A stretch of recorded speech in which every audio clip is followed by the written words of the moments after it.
Tantor Audio, a division of Recorded Books, presents Crime on the Fens by Joy Ellis, narrated by Henrietta Meir. Chapter 1. A night wind blew along the narrow alleyway, bringing with it the smell of ozone and red diesel. Nikki Galena leaned back against the rough brickwork of the derelict warehouse and wondered how many other women of 36 would feel quite so comfortable in such unpleasant surroundings. The back streets that skirted the docks were no place for a lone female at any time of the day, but after midnight they were a definite no-go area. Nikki smiled in the darkness. Right now, there was nowhere else she'd rather be. She pushed the light button on her watch. He'd be here soon. She knew exactly what he'd look like, even though she'd never met him before. Worn denim jeans, a hooded jacket, and trainers. It was like an unofficial uniform, except the jeans were sometimes swapped for sports pants, dark ones with stripes down the sides and a designer logo. Nikki stared unblinkingly towards the entrance of the alley.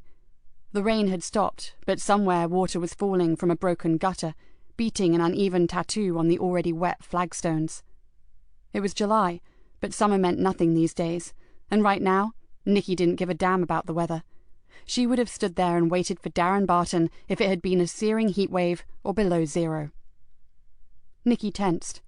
The sound of rubber soles slapping rhythmically on the slick pavement made the small smile spread further across her face. She waited until he was a few feet from her, then stepped silently out, blocking his exit from the alleyway. Darren jumped back and swore. "Silly fucking cow, you scared the life out of me." "Sorry about that, Darren." The hooded figure froze at the mention of his name, then stepped a little closer, screwed up his face and stared at her suspiciously. "I don't know you." Nikki stared back. "No, you don't. But I'll tell you something. You're never going to forget me." Her voice had become hard as winter ground, and Darren Barton suddenly seemed to decide that his earlier position, a few steps away from her, may have been the best one. "Dunno what you're on about, so just bugger off. Get out of my way." He tried to adopt a hard man pose, hands deep in pockets and jaw pushed forward in a feeble attempt to look threatening. "Can't do that." In one swift move, she had Darren's arms behind his back and his cheek jammed against the brick wall. "I'd hoped we could talk, but this way is fine by me." She tightened her grip and saw pinpoint specks of blood appear across the stubbly surface of the man's face. "You see, I don't like you, Darren. Somehow I just can't cope with scumbags like you. Scumbags who kill kids." The man groaned and tried to mutter something. Nikki held both his wrists in one hand, grabbed his hair and pulled his head away from the brickwork. "I never killed no one." His eyes rolled. "Listen, lady, I don't know who you're after, but you got the wrong man." Don't think so." "What you want?" The eyes still looked like a really bad case of hypothyroidism. "A name, that's all. I want you to give me a name. But first, let me tell you why I picked this exact spot for our little chat." The man's eyes narrowed. "It's what's called a dead spot. No cameras, no CCTV, no passers-by, no interruptions. So what else does that mean, Darren?" "No witnesses." The voice was just a gravelly whisper. "Exactly. Clever boy. Maybe you should know that I got connections to some very nasty people. They won't be happy about this." Nikki laughed out loud. "Believe me, the nastiest person you'll ever meet is standing right beside you." She spun him round and pushed him back against the wall. "You carry a knife, Darren?" He glowered at her, but said nothing. "Of course you do. Your kind always does." She stared at him, her loathing barely concealed. "Now, are you going to take it out of your pocket and place it on the ground, or am I going to have to get it off you?" "I'll do it all right, just back off." He may be a good foot taller than her and weigh perhaps 1.5 times her weight, but he had enough sense to know he would be seriously outclassed if it came to fighting dirty. "Down here." Nikki pointed to the wet pavement. "Now, carefully kick it towards me, then back against that wall." She picked up the blade with a gloved hand, then pushed it into her own pocket. "Right. Now, I need some information." "Oh no, I'm no fucking narc, and I'm clean, right? I said before you got the wrong man." Nikki ignored him. "Do you know someone called Frankie Doyle?" "Never heard of her." She raised an amused eyebrow. "Is that so?" "Yeah, like I said, name means nothing." Before the man could take another breath, Nikki had leapt forward, one arm across his windpipe, and her knee jammed hard against his groin. "So how do you know that Frankie is a woman?" For the second time in 5 minutes, Darren's eyes practically exploded from their sockets. I guess I've heard of her." He coughed painfully. "But I don't know her. Really, I don't." "So she's out of your league, is she?"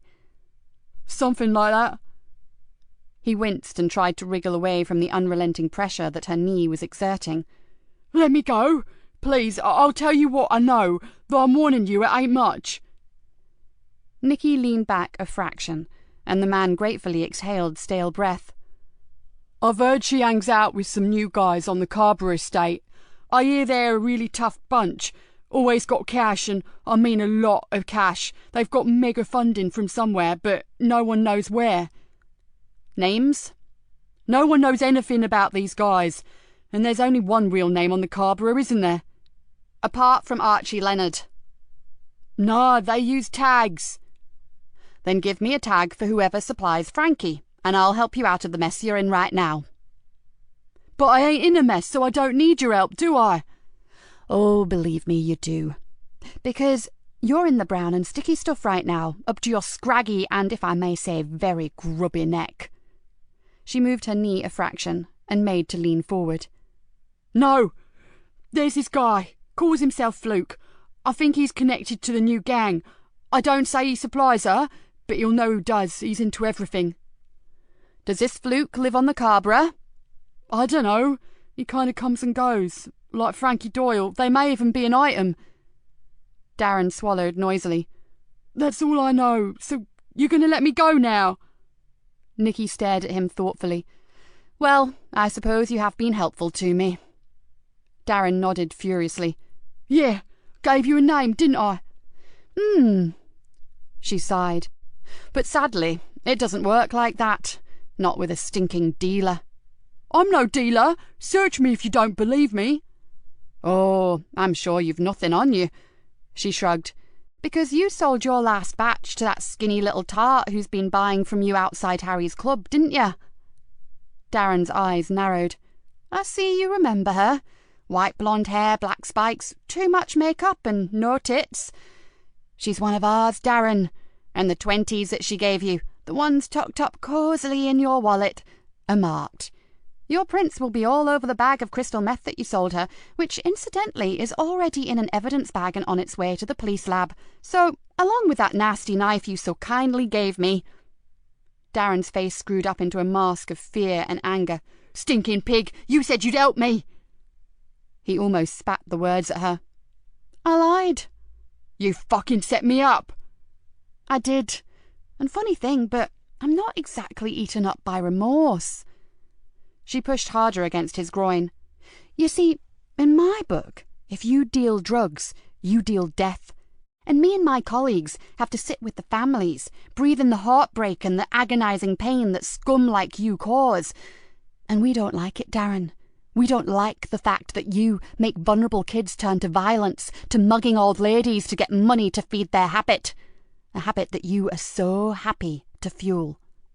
"If they didn't get it from me, they'd get it from someone else." "Jesus, don't give me that old crap. You're disgusting. You're like some flesh-eating virus infecting society and making a wad of money out of your victims." She jerked her knee forward and felt a small satisfaction from the ensuing scream. "You can't do this. I'll have you. I know my rights." Yeah, you shitbags always know your rights. But proving this could be tricky because we simply had a quiet chat, Darren, as my partner down there will testify." She indicated to a shadowy figure sauntering slowly up the alley. "And before he gets here, my scuzzy little friend, let me remind you of something. Tonight, I was just asking a few questions in an amicable manner. Don't ever let me get really angry with you, or you'll wish you'd been born in the Outer Hebrides and never left home, got it?"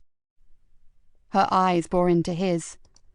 "Oh, And before you start bleating about brutality, just be quite sure of what you're going to say, huh?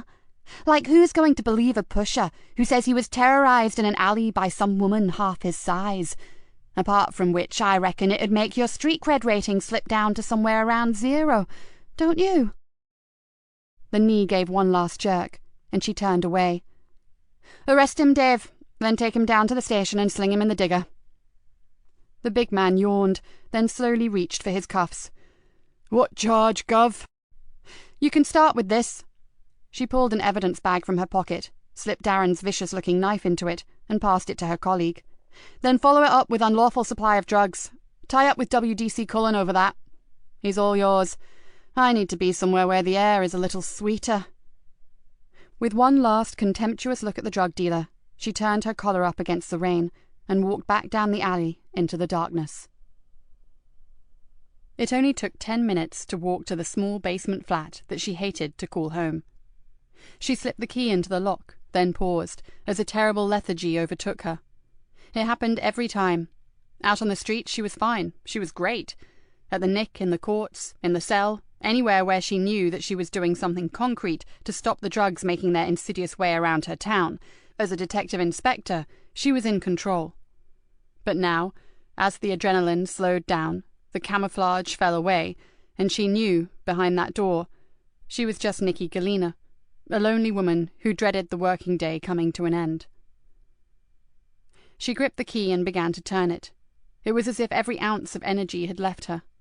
The key weighed a ton, and she had all the strength of a week-old baby.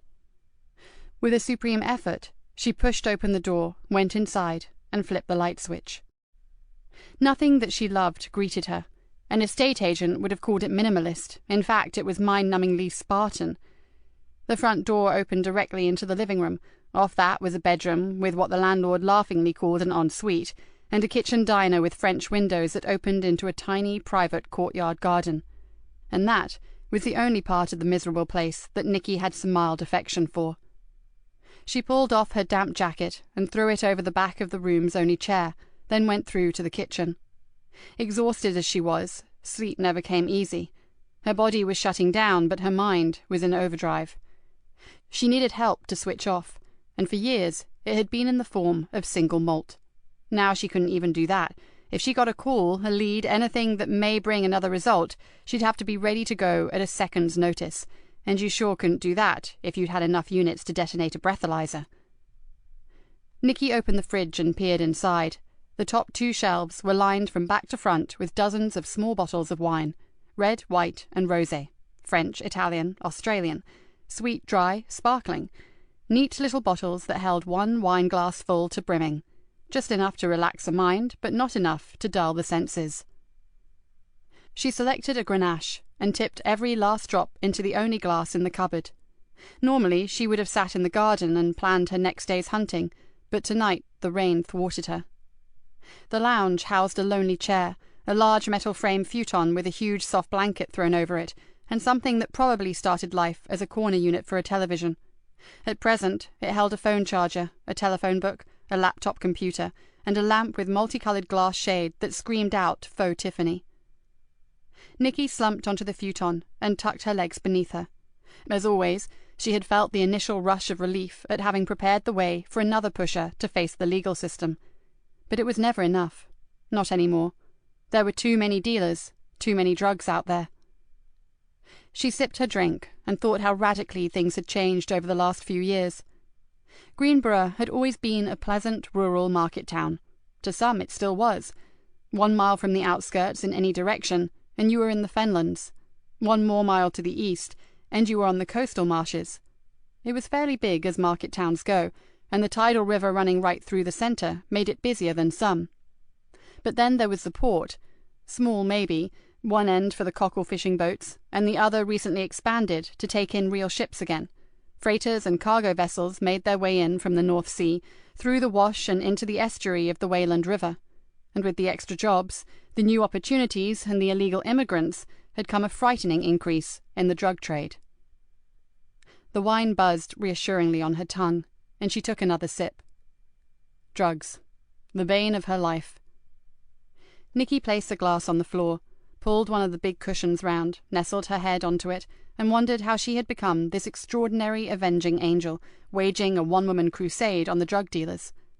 At times like this, the low moments, she wished with all her heart that she could give up her battle, but she couldn't. She didn't have much else left.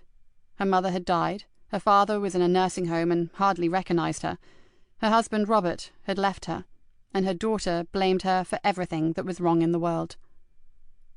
Nikki smiled when she thought about Hannah.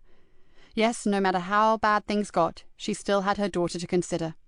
Okay, the girl wasn't at home anymore, but that didn't mean she didn't love her or care deeply what happened to her. She closed her eyes. It was far too late now, but whatever happened tomorrow, she would make time to ring and see how she was. Behind her closed eyelids, she saw pictures of the dark, almost black hair, the deep brown, often angry eyes, and the clear, smooth olive skin that all her friends would have hocked their iPods for. The picture faded. Maybe she should give up this rented dump. For the sake of her daughter, maybe she should go back to their family home on Cloud Fen, clear out the old cottage, gut it, make it nice, make it somewhere to call home again. Nikki yawned. She'd been here before, juggling thoughts, what-ifs and maybes, and it always came back to the fact that it would mean less hours on the street, less hours delousing the town of two-legged vermin. Living here, she was only a few minutes' walk from their lair, or the rat runs that led to it. Cloud Fen was a 20-minute drive from the Nick, slow-moving tractors and agricultural equipment allowing, and that just wasn't acceptable. She yawned again. It should be funny, but it wasn't. You would have thought that her single-minded dedication to jailing the bad guys would have made her something of a hero in the eyes of her colleagues, but it had had the reverse effect. No one wanted to work with her anymore. They resented her passion, refused to accept her rather unorthodox methods, and called her unreasonable. Well, they called a lot of things, actually, and none of them pleasant. But then they had lives, didn't they? Families, friends, and activities outside the force. She just had the force, and her crusade. Nikki pulled the blanket around her, and vaguely wondered when she had changed her bed linen last. Not that it mattered, because she never slept in the bed. She only went into the bedroom at all because the shower was off it, and her clothes needed to hang somewhere. She hated the poky dark room with the low ceiling and the mud-coloured carpet. She hated it most of all, because it was the only room with a photograph in it, one she could never bring herself to hide in a drawer. One she loved with all her heart, but could hardly bear to look at. Chapter 2. At the same time as Nikki's drug pusher was being processed by the custody sergeant, a young woman was picking her way hesitantly along the dark sea bank. The track was muddy and uneven, full of waterlogged trenches and gullies, and although she knew it well and carried a pretty useful torch, it really wasn't a good place to be at night. She shivered, pulled her short denim jacket tighter across the thin, skinny t-shirt, and thought that maybe she had made a mistake in rushing out here to meet him. In daylight it was different. She hated the town, and whenever she could, she would escape to this strange water world. Out here, you could look across the vast stretch of marshland, see flocks of migrant seabirds and hares and rabbits, and no people. In the distance, you could sometimes see the silver-grey waters of the wash, and you could always see the clouds. Wonderful skyscapes full of magical, billowy, fluffy, wind-blown clouds. She believed it to be almost mystical, with its ever-changing light and the elusive mists that would creep across the fens like wraiths. Tonight, however, it did not seem mystical. The girl shivered and wondered how somewhere that she loved so much could suddenly feel so threatening. She paused and looked along the long, straight track that was the sea bank. The black outline of the old pumping station looked stark and menacing against the paler indigo night sky. She should be able to see him by now. He always used a powerful lantern with a red shield to set up the Newtonian reflector telescope on its mount and get it aligned on the heavens. But she could see nothing, and something about that darkness bothered her. So did the fact that he had sent her a text. It was so out of character. He liked to talk, not send electronic messages. In fact, he was the only person she knew that owned a fountain pen and used ink from a bottle. From the moment that she received the message, she had felt puzzled. Earlier, as she had pulled on her rambling boots, She had wondered about the uncharacteristic secrecy. It just wasn't his way. He would visit her, or ring if pushed. He'd blurt out something about the tilt of Saturn's rings, or he'd got some brilliant new lens and some deep sky viewing would be showing some glorious double stars that she just couldn't miss. She knew that most people considered him a freak, but where they saw an anorak, she saw someone driven by passion, and that was something she could relate to. She stopped and tried to ring him, but his phone was switched off. Her anxiety increased. If she took the message at face value, he had seemed desperate that she meet him. But where was he? And where was his dog? It almost always followed him out to the marsh. Something was wrong. She shivered, and then a scary thought crossed her mind. There were no stars tonight. Fear flooded through her. Oh God, she had been a fool, and now she needed to get off the marsh. If he wanted to see her, he could damn well... Something far darker than the night was roughly pulled over her head, and an arm snaked around her throat, forcing her neck backwards and her throat to close. She jerked her arms and legs, frantically kicking and beating uselessly at her unseen assailant. Then a rushing noise filled her ears, and bright lights exploded behind her eyelids. Abruptly, the roaring sound became everything, and she felt her legs stop their dancing, and her arms fell uselessly to her sides. Her fight for air became almost impossible, and she slipped from the iron grasp to fall silently into darkness. Chapter 3. Nikki knew the superintendent was looking for her, but suspecting yet another bollocking, managed to evade him for most of the day. Now she had run out of excuses, and found herself grudgingly making her way to his office. Superintendent Rick Bainbridge peered at her over thin, wire-rimmed glasses. "Come in. Sit down." His icy tone spoke volumes. She walked across the room to the waiting chair, drawing in a long, slow breath and preparing herself for the onslaught. "Know what these are?" In one hand, the super held a thick pile of reports, each of which he carefully placed one after the other like giant playing cards on his desk. "Fan mail." "You know it bloody isn't, and this is no joke anymore." He threw the remaining papers down. "Complaints, Nikki. Damned complaints." He sat back in his chair and shook his head. "And this time, I'm not sure whether I've got the energy or the inclination to try to bail you out." Nikki opened her mouth to reply, but decided against it. Better to let him rant for a bit. He'd cool down eventually. He always did. "I'll be frank with you, Nikki. I'm running out of detectives who will work with you. And considering the fact that you get more arrests than the rest of the bloody teams put together, that is one ridiculous situation to be in." "Dave and I get along, sir." "Dave Harris is uniform. He's not detective, and he's only tagging along with you because he's too damn lazy to get his finger out and do some proper police work." "Well, it wasn't my fault that dear Salter decided to move to the West Country." The super glared at her. "It was, and you know it. And she's still not sure if Truro is actually far enough away." "Unfortunate clash of personalities, sir." The super's eyes rolled up towards the ceiling. "Oh, please, this is not a game. Now, will you just cut the snide comments and wake up to the fact that this time..." He slammed his fist down on the desk. "This time, it's serious." Nikki blinked, and felt a jolt of concern. This wasn't following the usual pattern.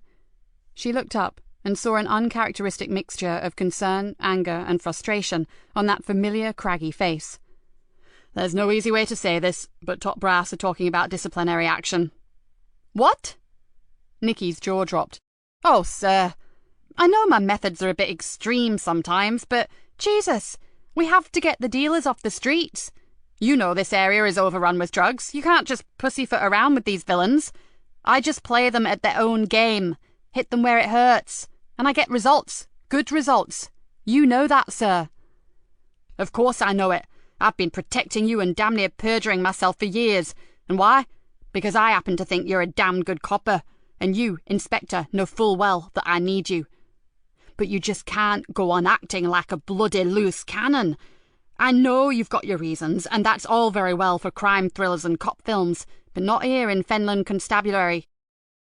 To get an arrest, you rampage through the rulebook and disregard everything. You have to back down. Can't you get it into your head that there are such things as human rights, political correctness, bullying, racial abuse. God, the list is endless, and it's me who has to scurry around behind you clearing up the mess." The superintendent exhaled loudly, then sighed and opened a drawer in his desk. He pulled out 2 small shot glasses and a half bottle of scotch. With another sigh, he filled both glasses, then passed one to her. "It's the end of the day, and if ever I needed this, it's now." Nikki stared at the amber liquid and bit her lip. So, either Rick Bainbridge was going for a well-earned Oscar nomination, or the shit had really hit the fan. He'd read the riot act on many occasions, but never like this.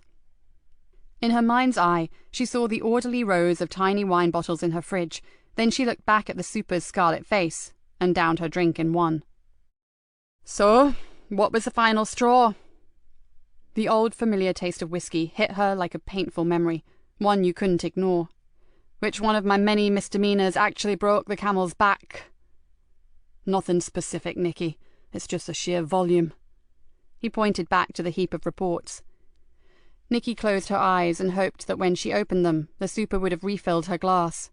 She squinted hopefully, but the glass remained empty. Perhaps it was time to test the waters and maybe cool his bluff.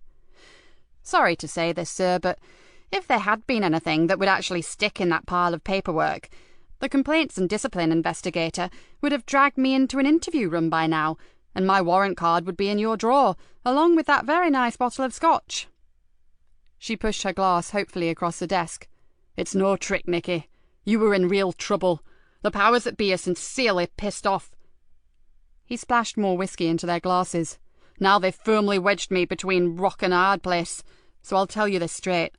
The message I've been given is that you fall in line or move on. So you really have to help me out here, or it goes out of my hands." "Maybe I should move on?" She hardly recognized her own voice. It was not a poor me statement, and it was not for effect. There was a deep desolation in her words, an emotion that surprised even her. "Oh, sod that for a game of soldiers." The super sipped his scotch and ignored her comment. "I have no intention of losing you, Nikki Galena, but I do have one last-ditch suggestion." He placed the shot glass back on the desk and stared at her intently. "I've had a volunteer." Nikki's eyes narrowed.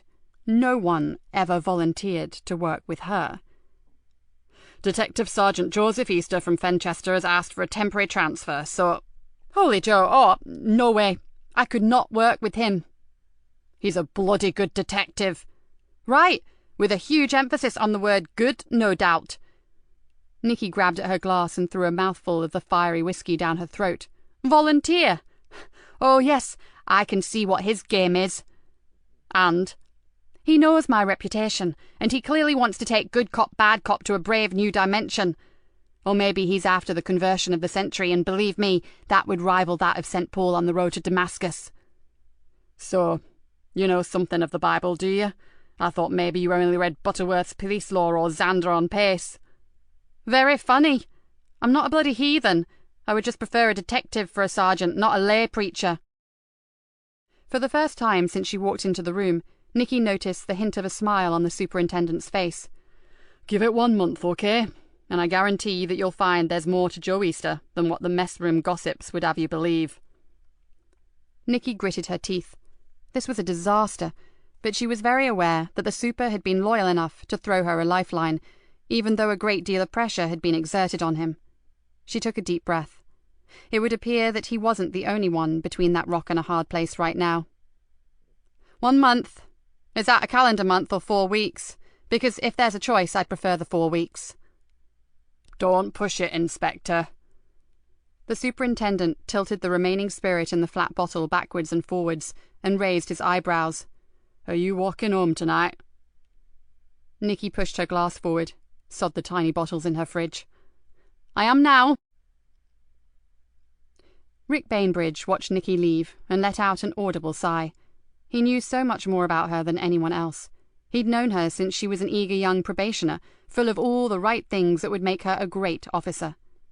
But then she had volunteered to take a distress call, and had finished up cradling a dying teenage girl in her arms in a rat-infested basement. It was something that changed her life forever. It screwed up both her marriage and her head, and it sent her off on a personal vendetta that had waged constantly from the moment the youngster died to the present day. If she had never raised her hand and volunteered for that particular job, Rick was sure that Nikki Galena would have been weighed down with brass, gold braid, and respect by now. She certainly wouldn't be the hard-nosed loner, a scary enigma that she'd become over the last years. Rick stood up, picked up his jacket and briefcase, and walked slowly to the door. He would hate to lose her. She practically kept their arrest target going single-handed, but now the ice had become too thin for him to support her for much longer. And at this late stage in his career, he couldn't afford to sink below the waterline with her. He turned off the light and closed the door. The partnership with Joseph Easter was their last chance, because if they both went down now, there was no one left to throw them a line. Chapter 4. As 5 a.m. approached, Greenborough Police Station still buzzed with activity. WPC Yvonne Collins flopped down gratefully into a messroom chair and watched as her partner, PC Niall Farrow, unclipped his heavy equipment belt and lowered it gently to the floor. "Maybe if you put on a few pounds around your gut, you'd be able to cram a load more gadgets on that thing." She stared at her crewmate in exasperation. "Something useful, like an AK-47 or the kitchen sink, maybe?" "I like to be prepared," said Niall smugly. "You're a copper, not a Boy Scout, and if you jam anything else around your waist, there won't be room for us both in the patrol car." "Lighten up, Vonnie. One day I'm sure you'll be grateful for my excellent selection of equipment." He grinned at her. "In your dreams, sunshine." Yvonne smiled as she pulled off her hat and placed it on the chair next to her. Her crewmate's constant exuberance amused her. Niall was only 2 years into the job and still viewed every moment as a great adventure. Yvonne was nearing 15 years' service and had a more pragmatic approach to her job, usually praying for peace and goodwill to all men, something she rarely got to see. "So, how many mask-related incidents do you think have occurred tonight?" asked Niall, leaning back and stretching. "Well, we've had 3, haven't we? 1 mugging, a couple of joyriders, and that group of masked kids trying to break into the chippy. I'm not sure what the other crews have had." Yvonne thought about the spate of petty crimes all committed by youths wearing horrible rubber masks and gave a little shiver. "Those things are obscene. I just wish we knew where they were coming from." "Yeah, it's weird, isn't it?" Niall went to the coffee machine and sorted through his pocket for some change. "Started with a few school kids wearing them to scare the shit out of each other. Now they're all over town. Someone must know what the devil's going on." Yvonne accepted the coffee that Niall handed to her. "Thanks. I needed this. Let's hope we've seen the last of them for this shift. Oh, those masks give me the creeps." "Collins, Farrell, you've got a shout, now." The sergeant's voice echoed down the corridor and into the mess room. Yvonne grabbed her hat and jumped up. "Bugger! Grab that bloody ton of hardware off the floor, Niall. Here we go again." As Yvonne and Niall chased more masked hooligans around the town, Nikki walked slowly down the corridor to CID. She was very early, but sleep had evaded her, and seeing the dawn rise over the Nick was distinctly preferable to spending one more waking moment in her miserable flat. She could hear the murmured comments of the officers on duty, but she did what she normally did, and ignored them. She didn't need a crystal ball to know what they were saying. News travelled fast through the station, and she had a fair idea that a book had already been opened on how long Old Nick and Holy Joe would last as a team. Nikki pushed open the door to her office and decided that she would not be placing a bet. She took off her jacket, flung it over the back of her chair, and went straight back out to get a coffee. She wanted some time to herself before her new sergeant arrived. She just wished they'd let her go solo. When she worked alone, she was at her best. Now they were pairing her with... Nikki stared at the steaming brown liquid dribbling into the beaker and wondered. With who, exactly? She knew very little about Joseph Easter. As the super had said, everything she knew had come straight from the mess room, and that was not the most reliable source. As she picked up the beaker and placed it in a holder, a wry smile crossed her face. And if Sergeant Easter believed everything he heard about her via the grapevine, he would probably be expecting to meet Medusa herself. Maybe she should use the next hour to do a little sleuthing about him. Then again, that would be something of a pointless exercise. The super had made her position perfectly clear. She was going to have to try to work with him, so she may as well draw her own conclusions as they went along. She just hoped that the subject of religion would not creep into their conversations. She wasn't sure how she'd react to being told just how great God was, when as far back as she could remember, the Almighty had taken a back seat when it came to helping her out. Perhaps some nice, clear ground rules should be the first item on her agenda. She pushed through her office door, trying not to spill her coffee, and saw an untidy pile of rubber masks lying on her desk. "Oh, shit," she muttered, picking up a memo from the night shift crews. 15 of the hideous things confiscated in just one night. She glanced at her watch and wondered if the super would be in yet. He'd asked to be kept informed about them, and clearly they were becoming more than just a nuisance. She flopped down at her desk. It would be a little while before he arrived, certainly long enough to do a search. Not on Joseph Easter, but on someone from a different investigation, a rather private one that she had been discreetly running for a very long time. Nikki switched her computer on, drummed her fingers impatiently on the desk while she waited for it to boot up, then punched in her password. A few screens later, and she was where she wanted to be. She carefully typed in "fluke" and waited. Damn. No one known to them used that particular tag. She tried "fluke" in case she had misunderstood the spelling, then widened the search, but still nothing. Nikki closed the program and went onto the internet, but after half an hour's hunting, gave up. Only a rock band of that name, one that Hannah had been a fan of, jarred off any sort of recognition. Nikki signed off the computer and sat thinking about her daughter. Hannah loved the kind of music that destroyed both eardrums and brain cells in one hit, and for a moment Nikki could hear herself screaming, "Will you please turn that rubbish down?"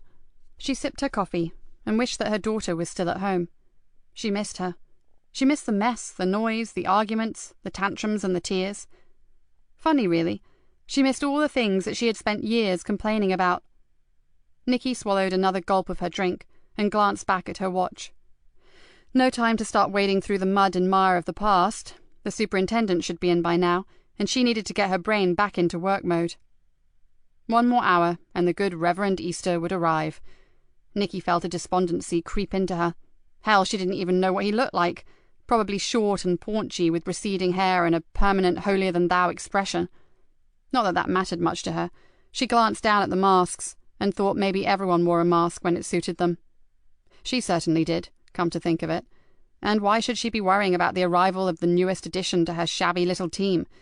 If the jungle drums were correct, he'd just be another lamb to the slaughter, and if he had the balls and stamina of his predecessors, he'd be breaking the speed limit all the way back to Fenchester before nightfall.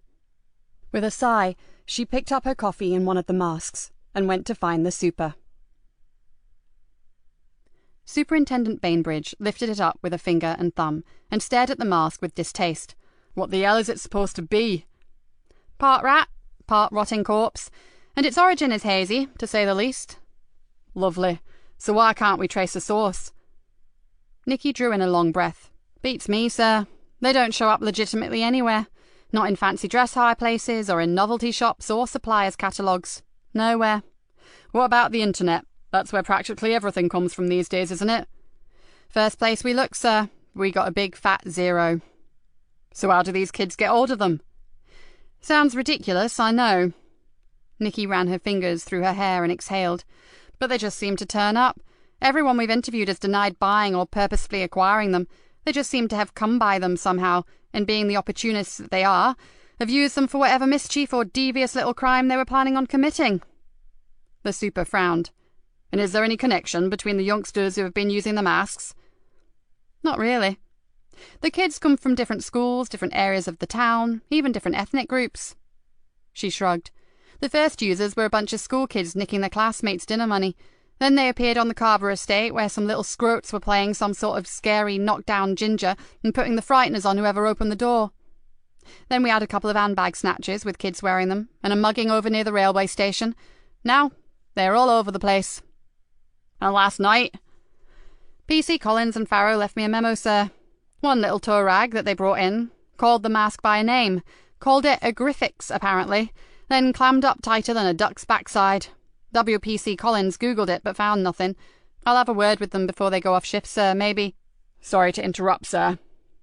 The big frame of Jack Conway, the duty sergeant, appeared in the doorway. "I've had the Dean of Fenland University on the blower. One of his third-year students is missing. She's 21, apparently, and I told him the score regarding Mispers, but he wondered if you'd give him a ring. Said you know him." The superintendent frowned. I do. Did he leave a number, Jack? Yes, sir. Got it right here. The sergeant handed him a note and left. As Nikki made to follow him, the super called her back. Hang fire, Nick. Let's just check this out. I've known Kenneth Villiers for years. He's been a staunch supporter of everything we've been trying to do with the youth of Greenborough, both financially and with practical help. One thing I do know about him is that he's not the type to panic over one wayward student. For several minutes, Nikki listened to a one-sided telephone conversation, but from the super's tone and the grave expression on his face, she knew he was taking everything that he was being told very seriously. After a while, he slowly replaced the receiver in its cradle and said, I don't like the sound of this. I'm aware this young woman is not considered at risk or indeed even vulnerable, but Dr. Villiers is quite certain that something has happened to the girl. What's the situation? Her name is Kerry Anderson. She's 21 years old in her last year, taking a BA in photography. Star pupil, preparing to go to postgraduate level. Apparently she went out late on Monday night, which is not unusual, but she failed to show up for a field trip yesterday, which was very unusual. Nikki thought carefully, then said, Well, I know we'd normally refer him to the Missing Persons Bureau, but if this Villiers is such an important benefactor, would you like me to make a few low-key inquiries? The superintendent flashed her a concerned glance. I'm not sure that's a good idea. She leaned forward, knowing full well that the super was remembering the old case that nearly sent her off the rails. I'm okay with it, honestly. Her eyes pierced him with their intensity. Then she lowered her voice to almost a whisper. Please, don't keep protecting me from every case that involves young women. I have my new sergeant as from today, and all I'm doing, apart from my constant battle with the drug dealers, is playing with bloody Halloween masks. Let's face it, sir, 10 to 1. Your student has buggered off with the boyfriend and discovered that nookie is far more fun than seminars, tutorials, and lectures. She mustered a pathetic smile and pleaded, Please, super, let me do this. The man's eyes narrowed. He looked as if he was precariously juggling his head and his heart. Finally, he seemed to make some kind of a decision, and he nodded. Okay, maybe you're right. Just be sure to take your new sergeant with you. It'll be a way of getting to know him. Like hell, she thought, but managed to freeze-frame her smile for a little longer. Thanks, super. As soon as he gets here, we'll get onto it. Chapter 5. Detective Sergeant Joseph Easter stood by his parked car and looked across at the police station. It was about as different to his old patch as a Morris Minor to a Ferrari Enzo. Fenchester Nick was a 1920s piece of history, while this sparkling edifice of steel and smoky glass was strictly ultramodernism and bloody ugly with it. He grinned to himself, and that was just fine. He needed everything to be completely different, and this was about as different as it got. He was early, but then he always was, and probably not a bad thing. First impressions and all that. But should he really be suffering from nerves at the age of 38? He considered his own question, then decided that, under the present circumstances, anyone would be suffering from nerves. Joseph bit his lip. 1 month here. That was the agreement. He just hoped he was doing the right thing. He took a deep breath and straightened his tie. One more thing to do before he went in.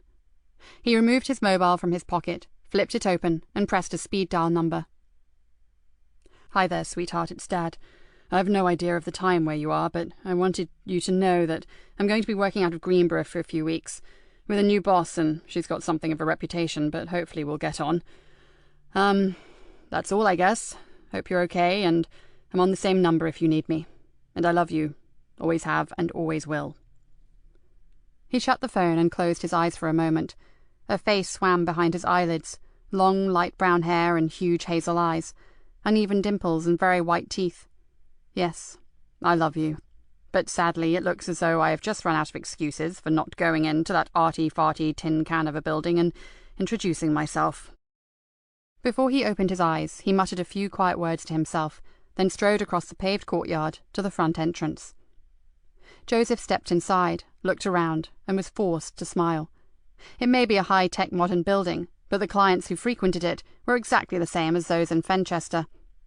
They just stood out as being even more grubby and smelly against the shining safety glass and clean acrylic-painted walls. In his old Nick, they kind of blended into the worn and faded flooring, the chipped woodwork and the high, dark-stained ceilings. Joseph walked briskly up to the reception desk.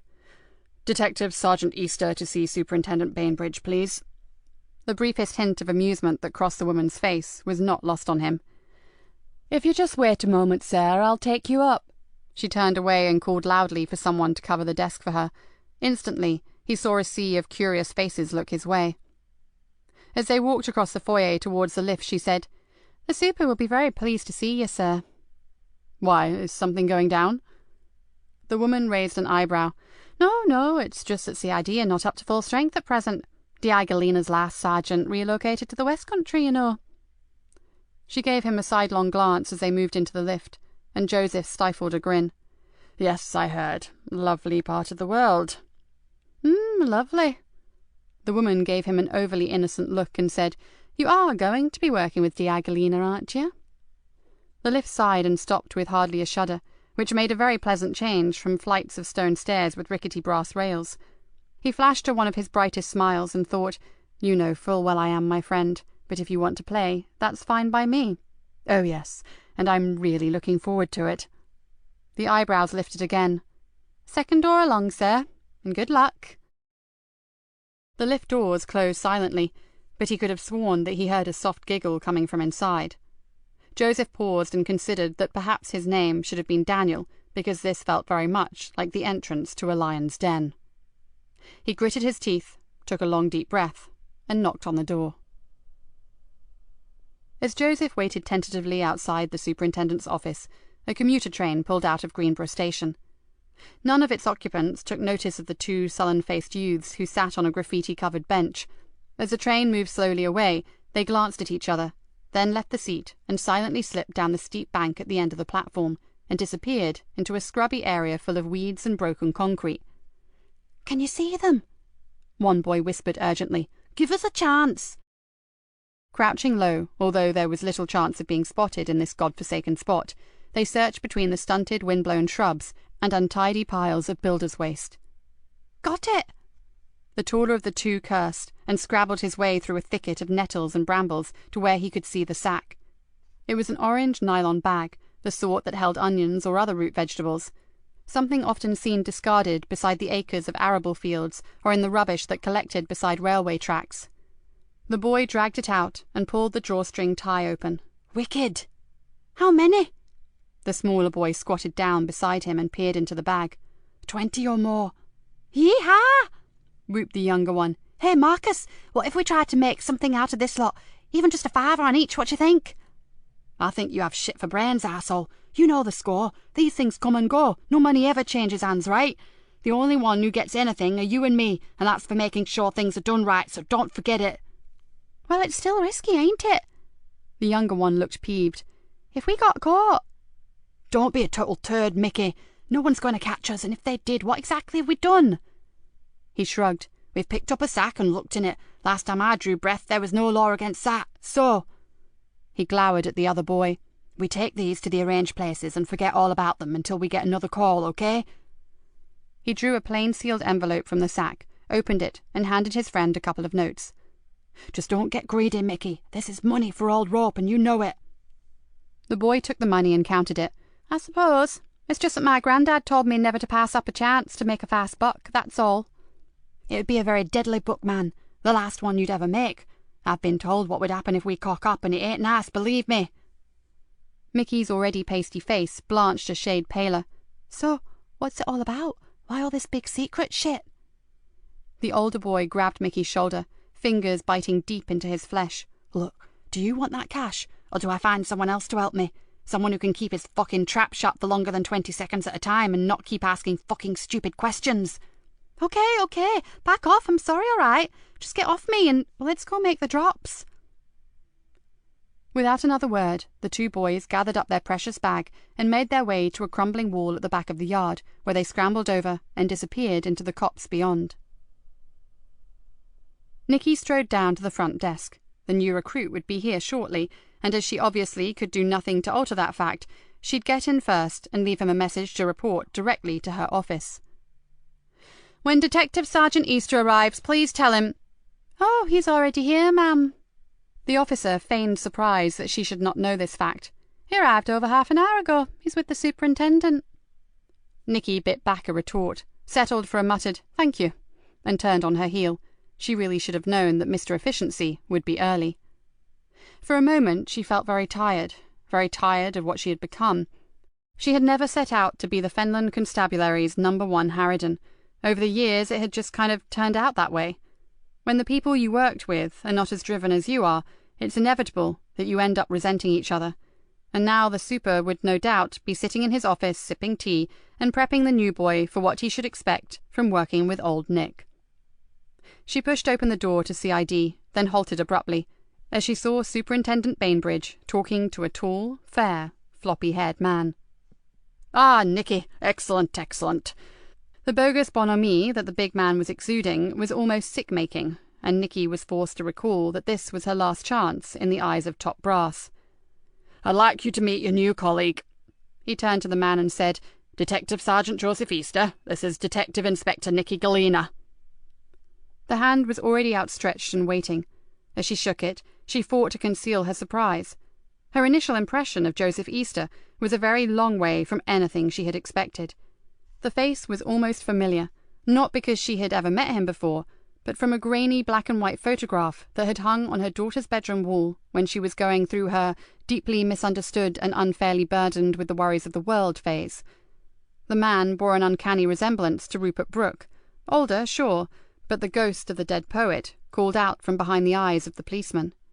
Even more astounding than the unexpected good looks was the fact that rather than looking paunchy and pious, he was downright sexy. "It's an honour to work with you, ma'am." Joseph looked her directly in the eyes, and Nikki found it hard to hold their gaze, "even if it is only for a month." For one weird moment, she actually believed him. Why didn't she feel that he was taking the piss? Surely he had to be. Jesus, she hated it when she felt confused about people. She needed to take back control. Then she'd feel more comfortable. 4 weeks, actually, Sergeant, and although I hate to break up the party, I think the pleasantries can wait. We have some inquiries to make about a missing young woman. And I think a quick guided tour of the station should come first, Nikki. After all, Joseph is a stranger here." The super threw her a warning glance. No, that's okay, sir." Joseph shook his head. D.I. Galena is quite right. I can find my way around as we go along. No problem at all." The superintendent stepped back and raised his hands in surrender. "Then over to you two, and keep me informed on everything. Good luck." Nikki wondered which one of them would need it. "Take that empty desk by the window, Sergeant. My office is over there." She pointed to the corridor. "The coffee machine is on the landing by the lifts, the Kazi is at the end of the hall, and the canteen is in the basement. Guided tour over. Now, I like my coffee black, strong, and no sugar. Sort that out, and then meet me in my office in 2 minutes." As she closed her door behind her, she leant on it for one moment and blew out a long, whistling breath. Joseph Easter was nothing like she had imagined. In 2 minutes, he was tapping on her door, then placing a beaker of coffee on the coaster on her desk. "Sit down. There are 1 or 2 things we need to get perfectly clear before we start." She fixed him with one of her best unblinking stares. "I never asked for this. I like to work alone. I'm not easy to work with. In fact, according to most of this bloody station, I am damn near impossible. And I deeply suspect your motives for coming here." Joseph returned her stare. "Fair enough. But you know that my old Inspector Val Hughes was forced to retire." "Yes. She was injured working the Castor Fen murders." Nikki wondered where this was going. "We had a very good working relationship, ma'am, but I'm afraid I did not gel too well with the officer who took her place." He shrugged. "I wanted a change, ma'am. A clean break. Something completely different." Nikki looked at him steadily. "Do you see me as a challenge, Sergeant?" The detective seemed completely unfazed by her question. "No, ma'am, I don't. But I know a little of your record, like your Queen's commendation for bravery. You are driven and passionate, and your methods may not be the same as mine, but we want exactly the same outcome. We want the bad guys off the streets and put away for as long as possible." He paused. "I know you take a lot of flack because of the way you work, while I take it because of the way I am." Nikki leant forward, her elbows on the desk and her chin resting in her hands. She saw no deception in those curiously dark eyes. "So, are you prepared to work with someone who, in order to catch a villain, risks her job almost every time she steps outside the station?" "In this job, we all have to take risks." "And would you be prepared to back her up, even if she lied, Cheated and threatened in order to get an arrest? Although I would never compromise my own ethical beliefs, I'm sure everything depends on one's interpretation of the particular situation, doesn't it, ma'am? There was a hint of mischief in the voice. As long as I saw some kind of justice there, I would want to support my senior officer to the hilt. But would you respect her? Joseph dropped his gaze for a moment. Respect can only be earned. May I ask one favour? Had she been any other woman at the station, or maybe even one or two of the blokes, she would have found herself melting. You can ask. If I endeavour not to moralise over your actions, or draw your attention to the rule-book too often, would you be kind enough never to bring religion up in conversation? Nikki kept the feeling of enormous relief out of her tone and said, The conversations that we will be having, Sergeant, will be entirely professional. I'm not here to make friends or indulge in chit-chat, so rest assured it'll be my pleasure. Now, can we start work? Joseph nodded. That's what I'm here for, ma'am. 15 minutes later, Joseph and his new boss entered the CID room. Okay, this is a team, such as it is. D.I. Galena indicated the two other occupants of the room. Sadly, you will discover that you have come to work with the most dysfunctional bunch in the whole of the Fenland Constabulary. This is PC Dave Harris. She pointed to a large, middle-aged man with thinning hair and a shirt that looked as if it had never met up with an iron in all its life. Dave raised a hand to Joseph and nodded vigorously, as if he was completely agreeing with the dysfunctional comment. He's on loan from uniform, continued the D.I. The super thinks he only wants to work with me because he's a lazy bastard and knows that he can spend most of his time hanging around doing sod all, while I do all the hard graft. She looked at Dave, who was still nodding, although with considerably less conviction. Maybe that's right, or maybe I know different. She turned to the other officer. And this is DC Cat Cullen. Frankly, she's a bit of a Billy No-Mates too. She's only here because no one else would have her. Her inability to get in on time doesn't go down too well with most team leaders. The woman said nothing, but threw Joseph a poor sod, what have you got yourself in for look. But, conceded the D.I., if you want a genius to go undercover, she's your woman. Send her out on a bit of recon, and even our own surveillance boys don't recognise her. Frankly, her own mother wouldn't know her. Talented, ain't I? Said Cat with a grin. Whatever, and it pains me to say this, but nice work helping me to nail Darren Barton. That slime ball. Believe me, it was sheer delight, Gov. Galena suddenly turned and looked directly at him. And this is Detective Sergeant Joseph Easter, here for 1 month, maybe, on loan from Fenchester. And with your reputation, Joseph, you should fit in a treat. Joseph smiled. After all, he had been warned, and so far D.I. Nikki Galena was delivering everything that he had expected. Right, sit and listen. 2 things. 1, we are still trying to find the origins of those damn masks. Dave, you fill the sergeant here in on them later. And 2, the super has given us a low-key investigation to carry out. She perched on the edge of a desk and picked up a thin file. It's less official, more of a favour under the Old Pals Act, unless we discover otherwise. As she looked at her small team, Joseph noticed an odd look in her eyes. He wasn't sure what it was, but it looked very much like pain. We have a missing student. Now, I know all the reasons why a 21-year-old would skip a few classes, but the dean of the uni believes that in this case it's too uncharacteristic to ignore. He is certain that she has either met with an accident or been taken by someone. The D.I. skimmed down a brief report with her index finger. As the dean coughs up regularly for our fundraising projects, the super thinks we should check her out. So, this is how I suggest we proceed. First, I'll go speak to the dean. Sergeant, you come with me. We'll check out the girl's living accommodation. I understand she lives on campus. If we are concerned, we'll speak to her friends. Then we'll decide where to go from there. Meantime, she glared at Kat and Dave. If you two can manage to stay awake long enough, keep plugging away at those bloody masks. Chapter 6. Dr. Villiers was in the foyer waiting for them. He moved quickly forward, hand outstretched. Thank you for your time, officers. I know it's not the normal procedure, but I really appreciate it. Please, come to my office and I'll explain why I'm so worried. Villiers was stick-thin, but exuded energy. He gave the impression of being able to take on the London Marathon with no notice or training. Nikki and Joseph sat down, but he paced as he talked. Brilliant student, incredibly sensitive to light and shade. Carrie's picture composition is almost a natural thing, the sort of young person who, without doubt, has chosen the right career path to follow. Nikki's usual impatience welled up. She wanted to get down to the nitty-gritty, but recognized that the man felt he should explain himself fully. And that is one of the reasons why she just would not have missed the field trip to Derbyshire yesterday. The whole trip was organised around a particular place that she herself had designated as a superb spot for landscape photography. The pictures that she hoped to take were going to be used in her final presentation, in her portfolio. No way she would have missed it. Does she have any particular problems, sir? None that I know of, Inspector. She seems very well balanced. Friends? A particular friend here?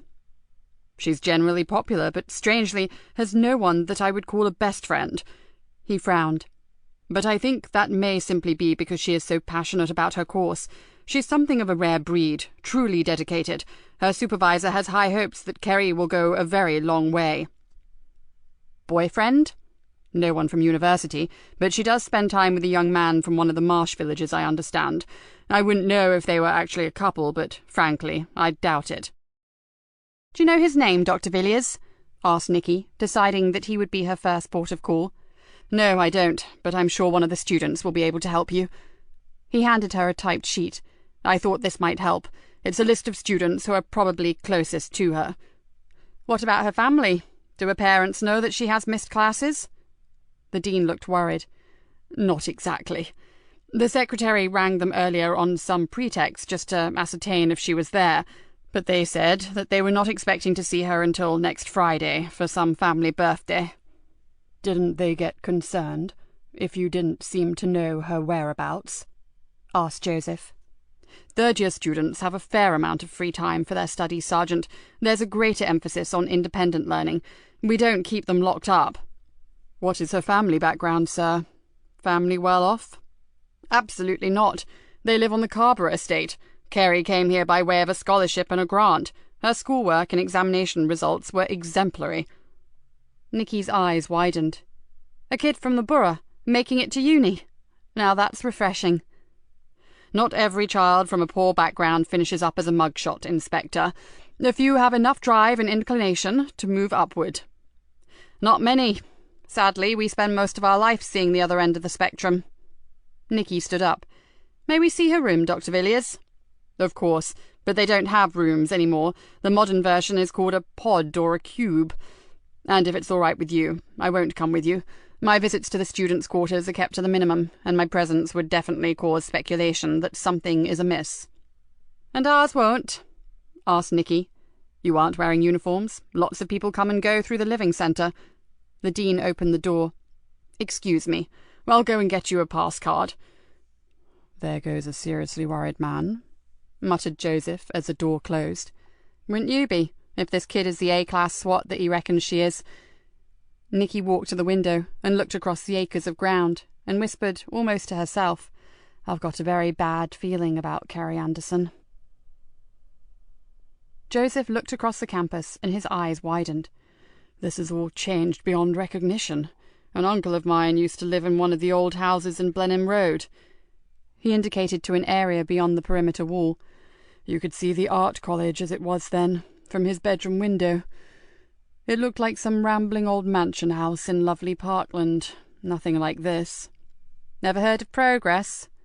Nikki was in no mood for giving talks on Greenborough's regeneration over the last decade, and thankfully Joseph took the hint.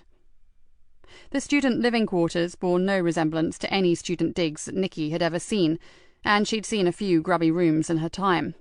Ultra-modern, the main entrance opened onto a large communal space with a central hub that housed chairs and tables, and a bank of ovens, refrigerators, and store cupboards. Several students were making snacks, getting hot drinks, or generally hanging out there. A series of corridors radiated from the central core, and off these were the student pods. Using the swipe card, they let themselves into Carrie's private domain. For a student, it was unnervingly tidy. The bed was made, and there was very little clutter of any kind around. It seemed that Carrie's only concession to traditional student living was to cover the walls with pictures, but hers were very professional pictures.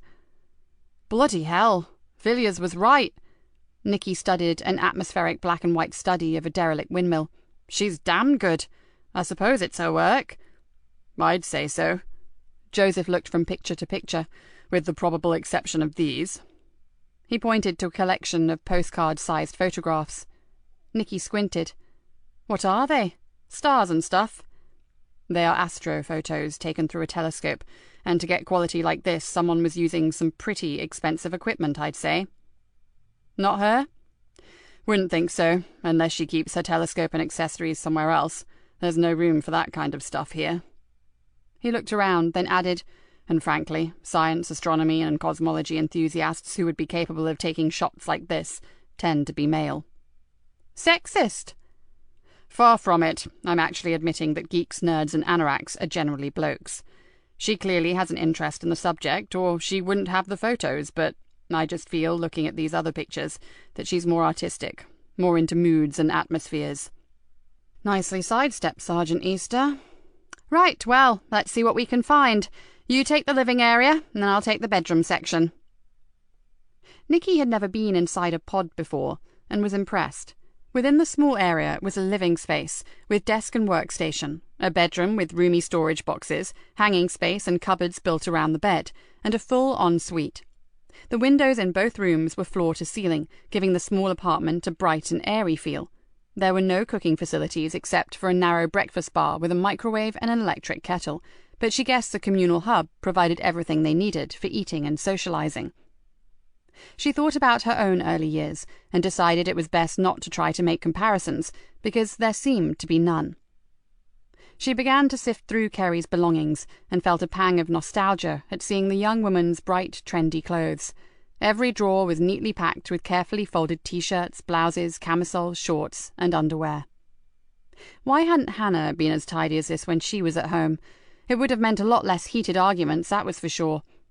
She picked up a makeup bag, took out a lipstick, and undid it. She twisted the base. Same colour as Hannah's favourite.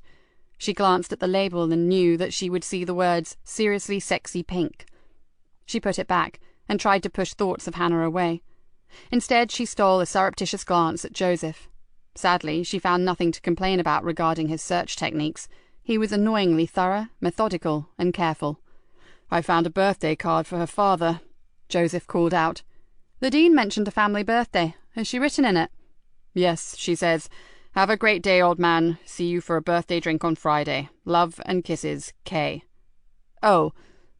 His tone altered. "Mom, I've just found her credit card, student card, and some cash." Nikki felt a cold shiver snake across her shoulder blades. "I said that I had a bad feeling about this."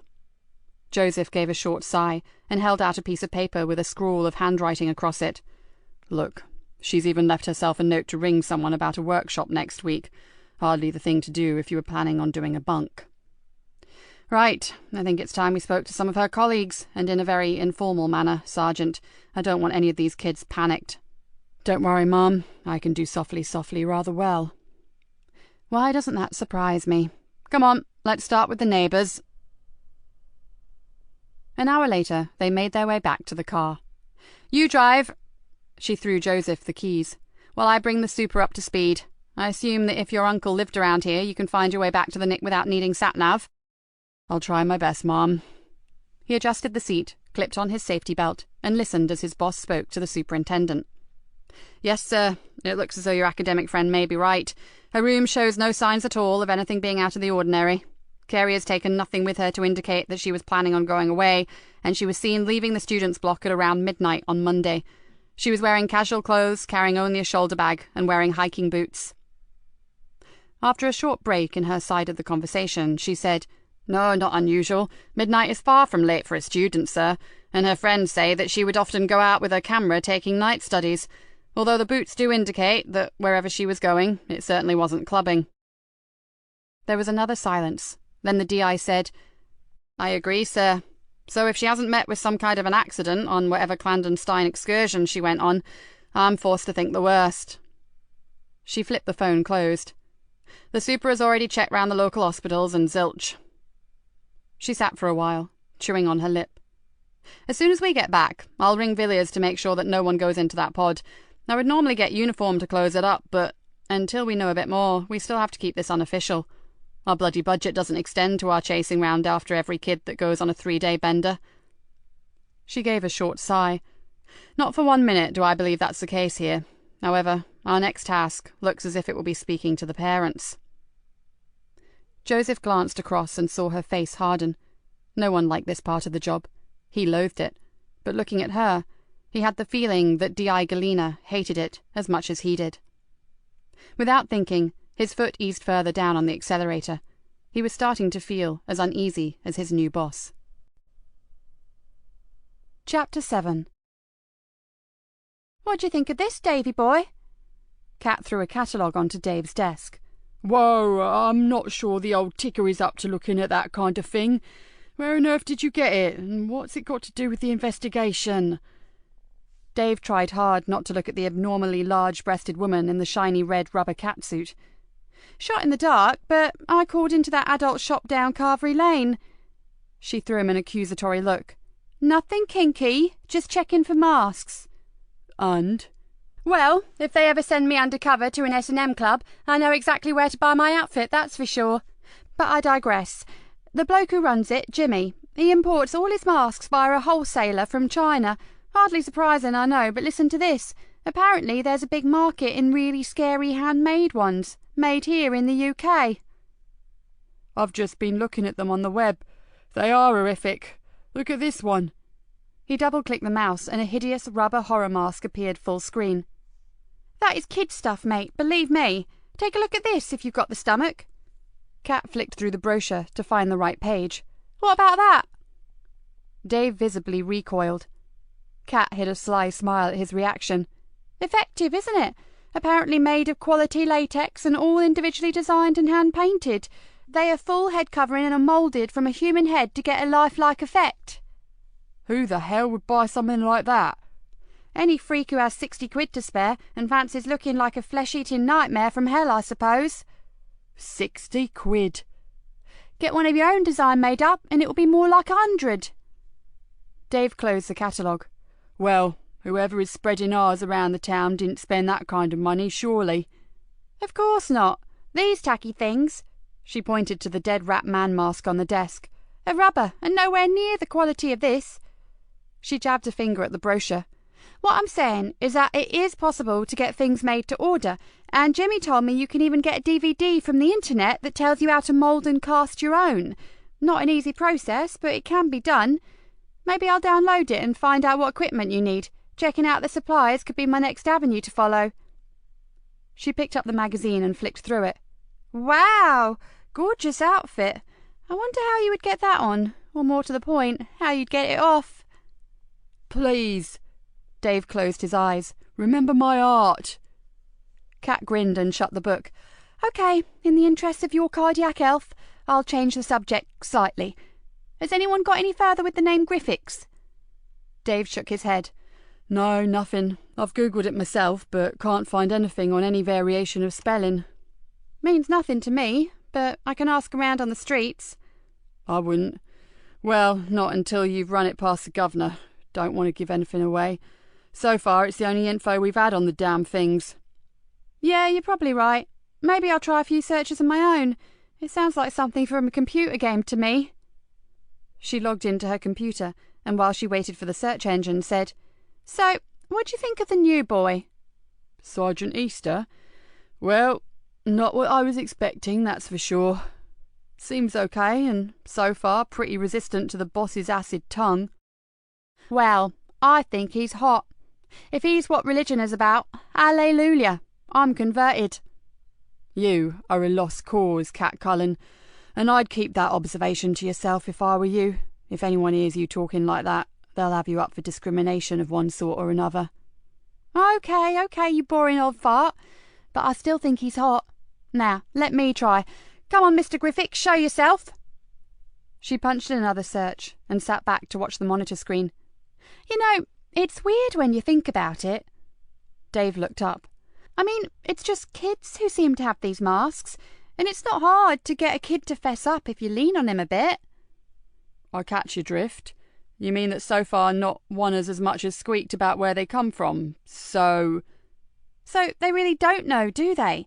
Which begs the question, what the hell is some adult doing scattering nasty masks around for kids to pick up? Niall Farrow reckons it's a publicity stunt. Maybe the forerunner to some kind of new gimmick thing. You know, the must-have gizmo of the month. So I give them away. A sprat to catch a mackerel. Get 'em hooked, then start charging the earth for them. Sorry, but I think that's total crap, Kat snorted. What sane parent is going to fork out good money to make their kid's face look like roadkill? Dave grimaced. For some of the little shites we get in here, it'd be an improvement. Maybe, but... Kat didn't have the chance to finish as a desk phone shrilled out. A moment or two later, she replaced the receiver and bit her lip. That was the governor. She's on her way back. She wants us in her office in 10 minutes. Dave pulled a face. That doesn't sound too good. Is it about a missing girl? I think so, my chubby little friend. So if you need a coffee or a bun, I'd go get it now. My gut feeling says we are going to be very busy. Nikki jumped out of the car, leaving Joseph to lock it and chase after her to the back door of the station. She knew that the sooner they acted, the better the chance of finding the girl, and she was not going to waste one damn second. For once, the drug dealer slipped from her thoughts, and Kerry Anderson moved in. She punched in the security number and pushed the door impatiently. What was the name of that boy she spends her time with? Her pod neighbour says he's called Chris, spelt with a K. Joseph breathed hard as he caught the door before it closed on him. Lives in Barnby Odyke. Surname? Brown. Does her friend think they're lovers? Definitely not. She said they're just mates. Yeah, right. Well, I wonder if Mr. Chris with a K sees it like that. As they ran up the stairs to the CID room, Nikki's mind was already in overdrive. Chris Brown was obviously their starting point, and the parents needed to be told. And then... Inspector Galena? A WPC ran up behind them. Superintendent Bainbridge wants to see you right away, ma'am. He's in your office. Without replying, Nikki turned and hurried down the corridor. Rick Bainbridge stood up as they entered. Shut the door. His craggy face looked even more war-torn than usual. Nikki's jaw jutted forward. What's happened, sir? Some ramblers walking the sea bank found a mobile phone. They also found this. The super placed an evidence bag on the desk. What is it? Asked Nikki, peering through the clear plastic. A light meter, Joseph said somberly, used by serious photographers. A photographer like Kerry? The man ran a meaty hand through his hair. I don't think there's too much doubt about that. Most happy snappers are all digital these days. He paused. But we have one piece of good luck here. Although the phone was damaged, the lab reckon they'll be able to retrieve information from it. Right. So we now know she's been abducted. Nikki drew in a deep breath. It's time to get the official wheels turning. The super held up his hand. Yes, but before we open the floodgates, Inspector, I want to know 100% that the phone belonged to her. It has to be hers, exploded Nikki. Her friends say she often goes up the sea bank, either taking photos or sky watching with her little mate Chris, and she was last seen wearing hiking boots. What more do you want? Confirmation, said the super patiently. Sir, you know the timescale for finding abductees. The first 24 hours are crucial, and we've already lost valuable hours. The superintendent reached for the ringing phone.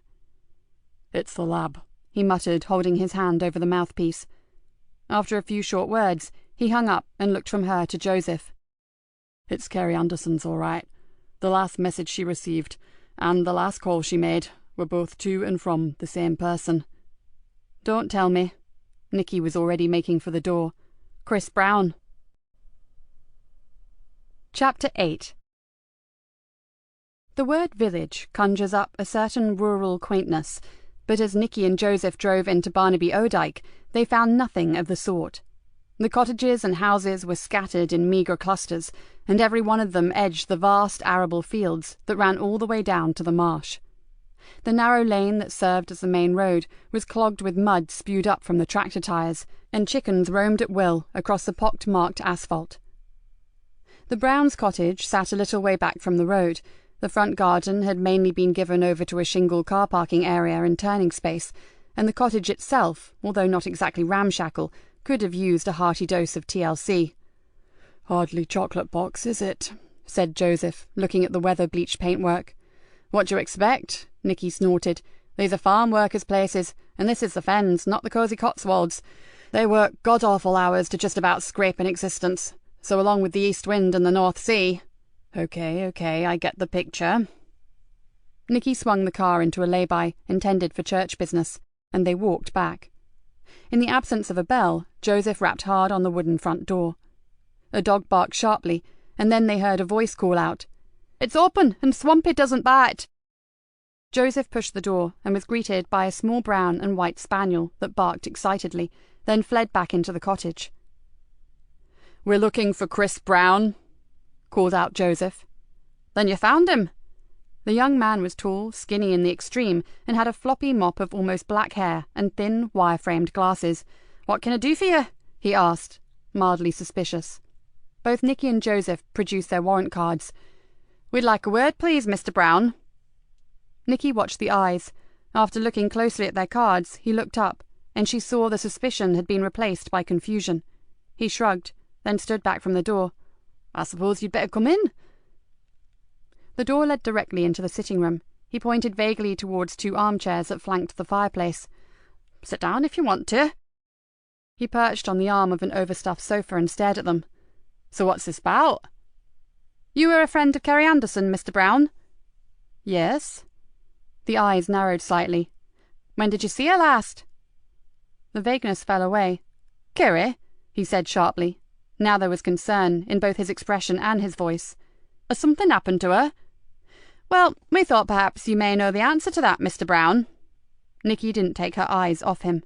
If he was acting, he was bloody good, but then Nikki had seen some award-winning performances in her time. "Well, has she had an accident or what?" "Can you tell us when you saw her last?" repeated Nikki. The young man's Adam's apple jerked convulsively in his throat as he swallowed. He rubbed his forehead. "Oh yeah, it was the day before yesterday." "And where was that, Mr. Brown?" added Joseph calmly. "At the hub." "At the university?" "Yeah, she wanted to talk to me, and as she had some spare time before one of her lectures, we grabbed a coffee." He pushed his glasses further up onto the bridge of his nose and stared straight at Joseph. "Look, man, if something's happened to Kerry, you have to tell me." "We don't have to tell you anything," said Nikki flatly. "So what did she want to talk about?" Nothing, really. Well, nothing important." "Let us be the judge of that." Nikki's tone was edgy. "What did she want?" Brown tugged nervously at the hem of his baggy sweatshirt. I can't remember." "Oh, come on. Kerry asked to see you, to talk, and you can't remember why?" "We just chatted. She talked about her dad and what she bought him for his birthday, and she said she was looking forward to the field trip to the Peak District. I filled her in on some gamma-ray bursts that have been discovered by ESA's integral satellite, and that's all, really." "Thrilling. And you didn't think to ask her why she specifically needed to see you?" Nikki didn't bother to keep the derisory tone from her voice. "But we often have a coffee. It was nothing new." He frowned. "Kerry sometimes likes to just offload, you know, and she knows that she can to me." He stared directly at Nikki. "People think it's all so easy for her, but it isn't." "Okay. So what sort of mood was she in?" Brown thought for a moment. "Upbeat about the field trip, but..." "But?" asked Joseph. Brown didn't answer immediately. "My sergeant asked you a question," growled Nikki. "Well, I didn't think too much about it at the time, but now..." He rubbed hard at his temple. "Now I get the feeling that something could have been bothering her. The fact that she was all fired up for the trip kind of masked it, but on reflection, maybe she was too hyped up." It was Nikki's turn to frown. She'd played this all wrong. She'd given Chris Brown too much time to work out a retrospect scenario where Kerry was already worried about something. Time to move on. "So when did you speak to her last?" "But I just told you." "No, Mr. Brown, you told me when you last saw her, not when you spoke last." "That was it. I haven't spoken to her since." "No phone calls, no text messages?" Nikki kept her voice expressionless. "No, none." Nikki frowned. "Do you have a mobile phone, Mr. Brown?" Chris Brown looked at her as if she were in need of mental care. Yeah? Can I see yours, please? Sure. He moved across to a row of coat hooks by the front door and pulled a light jacket down. He plunged his hand deep into the pocket, then pulled it out and tried the other pocket. That's odd, he murmured almost to himself. I thought... Having trouble finding it, sir? Asked Joseph. I thought you young people were super glued to your phones. Brown frowned. Not me. Why, bit of a loner, are you? Not many friends, except Kerry, of course. As Nikki stared at him, she saw him begin to gnaw on his bottom lip, and she wasn't sure if he were nervous, frightened, or just acting at one of the aforementioned emotions. I think I have a right to know what has happened to Kerry. There was a tremor in his voice. Where were you last night, Mr. Brown? He tensed. I was here. Was anyone with you? I was alone. My mother was away last night. And is there a father? Joseph's tone was gentler than Nikki's, and it irritated her. No father. And your mother was conveniently away? Barked Nikki. It wasn't convenient, whatever that means. She's a rep for a sports equipment company. She's often away. Now will you please tell me what the hell is going on? Nikki noted the shaking hands and the reddening cheeks. We need to find your phone, Mr. Brown. Perhaps my sergeant should help you look for it. If it's not in my pocket, then I've lost it. Chris Brown sat back on the sofa and stared belligerently at them. I hate the things. I'm always losing it. Sure, you need one living in a place like this, but I don't often use it, and I never text. We have reason to believe that you texted Kerry Anderson last night. Nikki paused to see what effect her next words would have. That would be just before she disappeared. The man gave a sharp intake of breath. Oh, shit! But I never sent her a text. It wasn't me. I'm sorry, Mr. Brown, but in the absence of someone to confirm your whereabouts last night, and the fact that you cannot produce your mobile, I'm afraid we are going to have to ask you to come with us to the station. Nikki glanced at Joseph. Get him to sort his dog out, then take him to the car, Sergeant. I need to ring for uniform to get out here. I want a thorough search for that missing phone, and any other evidence of Kerry Anderson being here. She turned to Brown. Can we have your permission for that, or do I need to get a warrant? The man offered no resistance. Do what you have to do. No doubt you will anyway. But I promise you, I haven't seen Kerry since we met for coffee, and I would never hurt her. Never. Because you love her? Love her? He blinked in surprise. I don't love her. She's my friend. Well, perhaps that's how she wants it to be, but maybe you'd like a bit more, Chris. Did you make a move on her and she didn't like it? Is that how it was? At first he didn't answer. Then Chris Brown threw her a look of utter disgust. I said she's my friend, and I meant it. As Joseph walked him to the car, Nikki pondered on the intonation Chris Brown had placed on the words, my friend. There was a peculiar, singular sound to it, and she was left with the distinct feeling that Chris's other friends were few and far between, if indeed, apart from Kerry, there were any. As she locked the door, she decided that she was going to need a lot more time with that young man. There had been something in his voice when he talked about Kerry Anderson, something clingy and unhealthy, like he knew her better than anyone else, like he worshipped her. Nikki shuddered slightly. She knew from past cases, one in particular, that that kind of relationship could go horribly wrong. Mickey lay on his side on the unmade bed and stared at the mask held tightly in his hand. He should never have taken it. The orders were very clear, and if Marcus found out, the older boy would knock 7 bales out of him, and that would be the end of all that lovely cash. He felt the spongy rubber with his fingers, then smiled possessively at it. He'd just have to make sure that Marcus didn't find out. He'd hide it, and wear it when he was alone, like now. The boy gave a little shiver of excitement. So far, he had not had the opportunity to put it on. Now that his dad was down the social, and his mum had gone off with some friend, he had the place to himself. Mickey sat up, and taking the mask with him, walked across to the wardrobe. Inside the door was a long, narrow mirror. Mickey looked at himself with interest. He sure didn't look like the kind of kid who had nearly £200 stuffed in a shoebox beneath his bed. He grinned. then pulled the mask over his thick thatch of corn-coloured hair. He positioned the eye slits, then looked once again in the mirror. The second he saw himself, he gave an involuntary yelp and breathed in a great gulp of stale, rubber-smelling air that made him cough. It was horrible and exciting at the same time, sort of powerful. He felt a cramp-like thrill grip his stomach and churn his lunch into mush. Yeah, this was so cool. He stared at himself again and knew it had been worth the risk. Superintendent Bainbridge was waiting in the CID room when Nikki got back. He seemed to have aged 10 years since her trip to Barnaby Odike. WPC Collins and I have seen the parents. I don't have to tell you what kind of state they're in. He didn't. Nikki had dealt with enough frightened and bereaved parents to fill a small theatre. Plus she had had more than her own fair share of heartache with Hannah. "Have they thrown any light on what may have happened, sir?" she asked.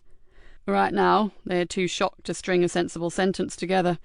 WPC Collins and PC Farrow have volunteered to wait with them until the designated victim support liaison officer gets there. "What about the sea bank, where they found the mobile? Has that shown up anything?" "Plenty, and none of it good." The super frowned. "The whole area has been trashed, probably to cover up footprints or signs of a struggle." "Yet they left the phone and that gadget thing behind?" Nikki questioned. "The Ramblers found those some way down a steep bank that drops away from the path to the marsh. You'd never see 'em in the dark." "What about tyre tracks, sir?" asked Joseph. "They had to get out of the sea bank somehow, and I doubt they walked." "Yes, there are tracks. Too damn many," growled the super.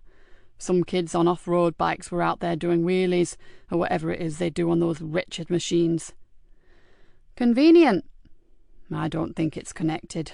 The kids go out there regularly, scaring the shit out of the wildlife." The super leaned back against the wall. "As soon as Collins and Farrow are back in the station, I'm calling a meeting. This is your case, Nikki, but I'm pulling in all the help I can get, and—" He paused, looking directly at her. "I think, under the circumstances, our best hope is to go public immediately. Do you agree?" Nikki thought for a moment, then nodded. "It could be costly if she turns up tomorrow with a hangover and a tattoo that she doesn't remember getting, but I guess we can't afford not to." The super straightened up. "Then I'll inform top brass, and I'd appreciate it if you and Sergeant Easter went back up to the campus and spoke to Dr. Villiers in person. We're going to need a pretty big team down there to talk to the students. Arrange things with him, and I'll see you all back in the meeting room in an hour." Nikki pulled a face. "Could someone else go? I really need to speak to the occupant of interview room 2. "Chris Brown?" The super halted midway through the door. "Is his mother here yet?" "On her way, sir," said Joseph. "Probably be here in about an hour. She was in Grantham when I managed to contact her." Nikki glared at Joseph. "But there's no reason on earth to wait until she arrives before we interview Brown. He's not a bloody kid." Joseph raised his hands in mock surrender. "That's not what I was implying. I just answered a question, Mom. And for what it's worth, I'm with you." He looked back to the superintendent and raised his eyebrows. "If Brown knows where Kerry is, I don't think we should waste a single moment." Nikki opened her mouth, then shut it again. She wasn't sure if it was the man's gentle voice and unshakable calm that was rattling her, or simply that she wasn't used to people agreeing with her. The superintendent gave them both a stony look. "And I say Brown waits until you've been to the university. He's not going anywhere, and some time alone, not knowing exactly what we know or are planning, may just scare him into talking to us." Nikki gritted her teeth, and that wasted hour could mean life or death to Kerry Anderson. If she was right, time alone was normal practice for Chris. It wouldn't worry a loner like him one iota, let alone scare him. But she was going to get nowhere by arguing, so they'd better get back to the university, and fast. With a muttered word that could have been anything, she picked up her bag and made for the door. Chapter 9. Those poor parents. What it must feel like to know your child is missing. Niall shook his head, then suddenly started forward. "Hey, Vonnie, look over there!" Yvonne Collins looked, then swerved the police car across the oncoming traffic and into a side road that led to the Carrborough estate. "Little sods! Radio in for some help for that woman. She's clearly not injured, so I'm going to go after the kids who mugged her. You'll have to put your foot down, Von. Another few 100 meters and the rabbit warren opens up, and we'll never catch 'em. Niall gripped the dashboard as Yvonne accelerated forward. What the dickens do you think I'm doing? She muttered as she deftly missed an overturned rubbish bin. Jesus, these street kids get worse. In broad daylight, with a police vehicle in full view, they snatch a handbag and take off on bloody bikes. Niall swiftly reported their position and what had occurred, then flipped off his radio. Someone's on their way to the victim. He puffed out his cheeks. Not that she'll be able to give a description. They're wearing those damn masks, aren't they? Oh, yes. Just look. Ahead of them, spinning his bike around as he entered a narrow alleyway, a masked youth was staring defiantly straight at the police car and sticking up his middle finger in customary salute. Too late, cursed Niall. We'll never find him now. Don't bank on it. Yvonne floored the accelerator and cannoned straight past the alley. There's a chance they're heading for the flats, and those connecting alleys all meet on Fisher Street. I may be wrong, but it's worth a shot. Stick on the two-tones before we kill someone. What, and let half the estate know we're coming? Like hell. Yvonne flung the car expertly around the corner. And I have no intention of killing anyone, unless I get my hands on those little shits, that is. She straightened up, and the car leapt forward. If I can just get across to the recreation ground before them, we may... Yvonne broke off and braked hard. Oh, hell! Take a look at that! Ahead of them was an open expanse of concrete, unofficially used for parking, but right now there were no cars, just youths. Two gangs squaring up to each other like warring tribes, all ugly faces and aggressive posturing. There was little difference between them when it came to age and attitude. The only thing that separated them was that one gang were wearing masks. Niall was already on the radio when the taunting stopped and the fists came out. Tell them we need backup, shouted Yvonne as she prepared to jump out of the car. Meanwhile, I'll do what I can. No! Niall's voice blasted in her ear. Not this time, Vonnie. I'm all for getting stuck in, but look at them. Someone's going to get badly hurt out there, and I'd prefer it not to be us. We've got to try. Yvonne opened the car door. For exactly the reason that you just said. Someone's going to get hurt, and we have to try to prevent that happening. Oh, shit. Next time I volunteer as for overtime, remind me of this, will you? Niall swung open his door to follow her. At least you've got a voice that could be heard the other side of Humber Bridge. Together, they waded in and began pulling some of the less committed thugs from the pack, and by the time 2 more police cars arrived, they were left with a heated core of some 10 kids, vicious kids, who had the red mist in front of their eyes and were giving up for no one. Leave 'em to the cavalry, called out Niall as he yanked a stick-thin youth from the back of another. We've done our bit, and it looks like half the station has turned out to mop up. Yeah, gasped Yvonne as she propelled another youngster towards the car. You could be right. Cars and vans were pouring into the estate, and the teenage rioters were now running in every direction to get away. Blimey, even old Nick and Holly Joe have made an appearance. What the devil did you say was going on down here? Niall grinned. Seems I may have overreacted somewhat. He pulled the skinny youth towards him. What's this all about? Don't tell me you're actually fighting over those damn masks. Sod off. It ain't nothing to do with me. Got caught up in it accidental like. The boy wiped a dirty sleeve across his blood-stained lip. Really? Said Niall. And I thought it was you that jumped on that other ugly little kid over there. He looked across at Yvonne. Well, how wrong could I be? I could have sworn that I saw this poor innocent lad smack the other one with a knuckle-duster. What, the knuckle-duster just slipped into his jeans? That'd be the one. Niall gripped the boy tightly, pulling the offending implement from his pocket, and pushed him towards the car. You coming with us, chum?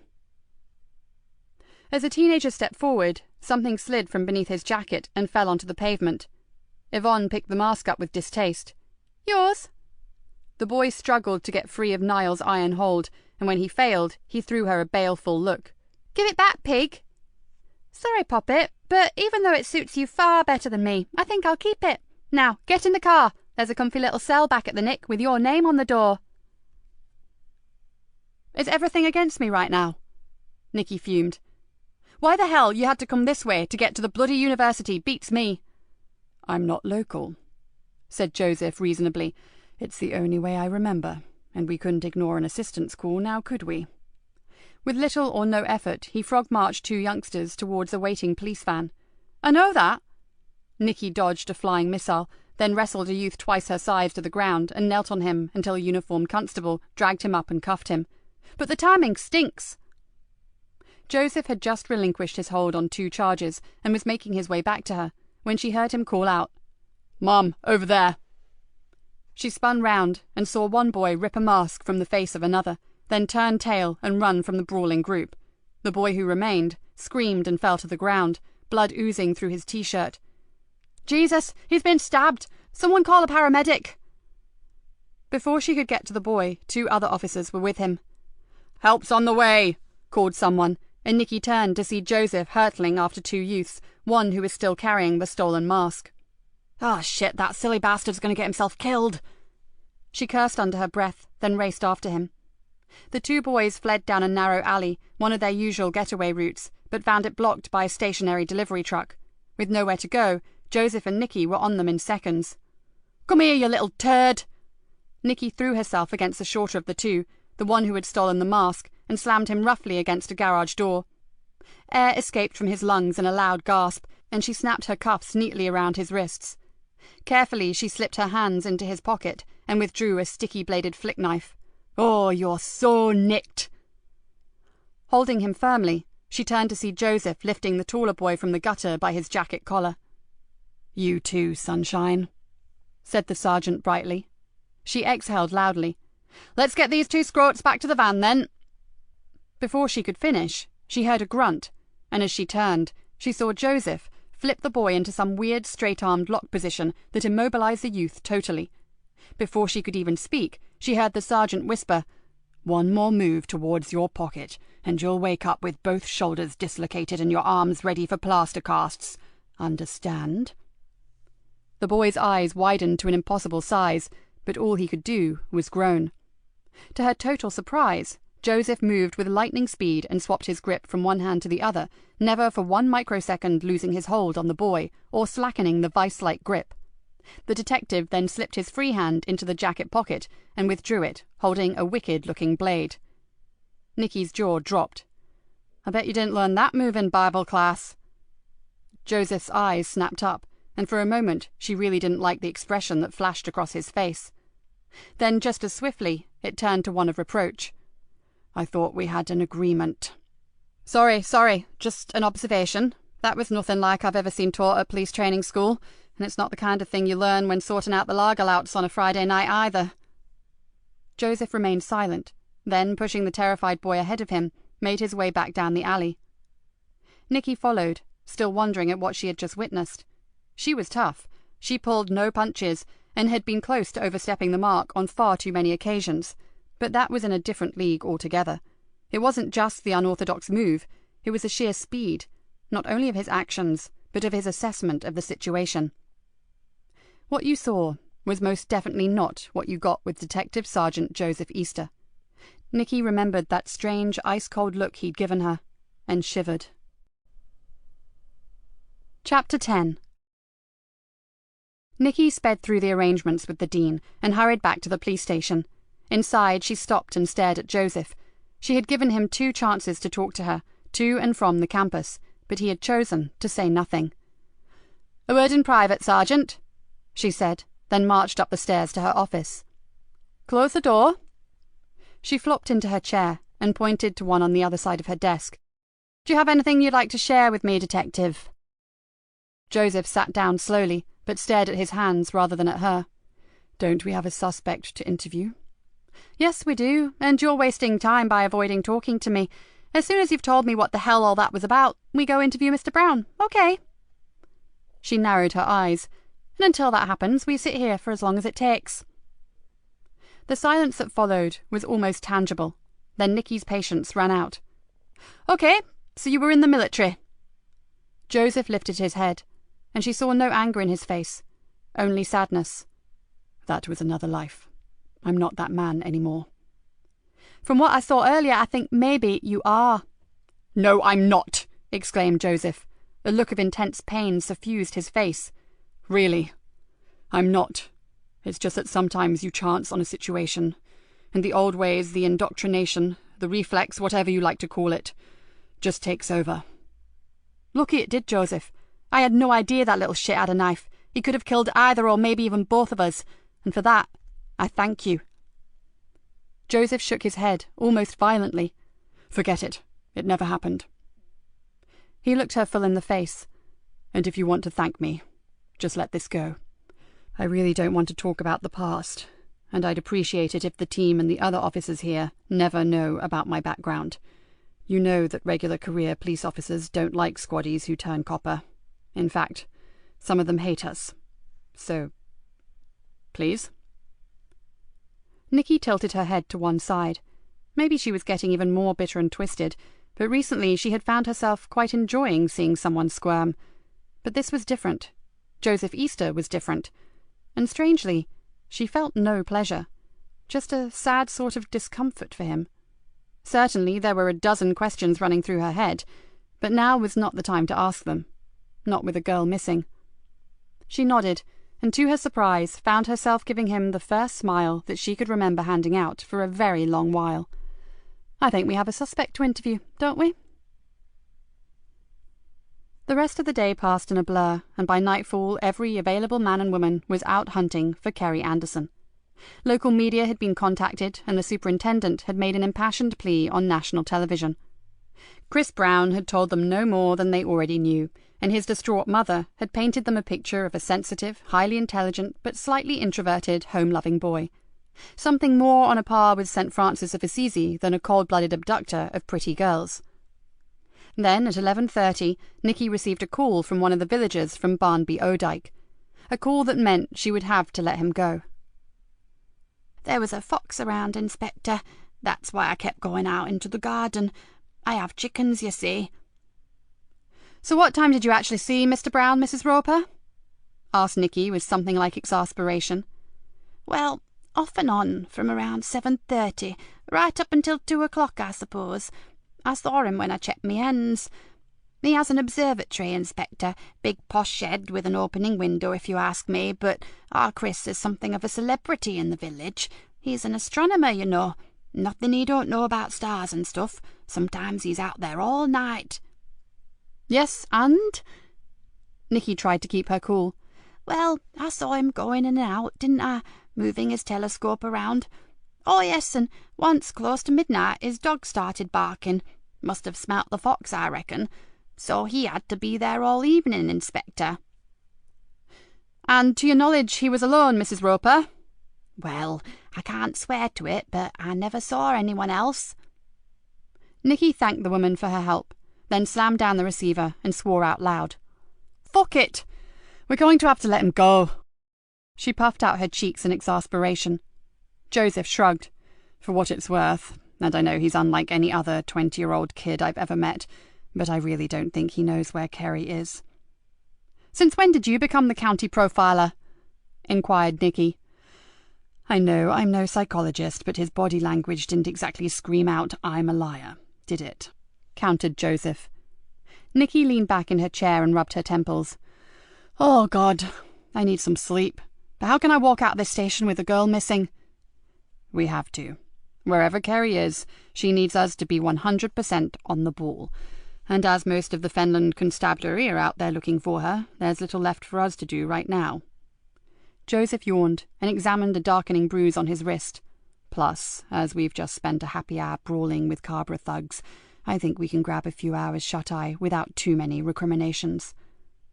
"Oh, shit! The boy who got stabbed! I'd better get down to the hospital and check on him." Nikki could feel the shadow of a headache forming behind her eyes. "I rang while you were on the phone, Mom. He's conscious and stable. He's got 2 uniforms with him until he's well enough to interview, so you can relax over him." "Nevertheless, that kid got stabbed because of one of those bloody masks. I need to get those evil things off the streets before something even worse happens."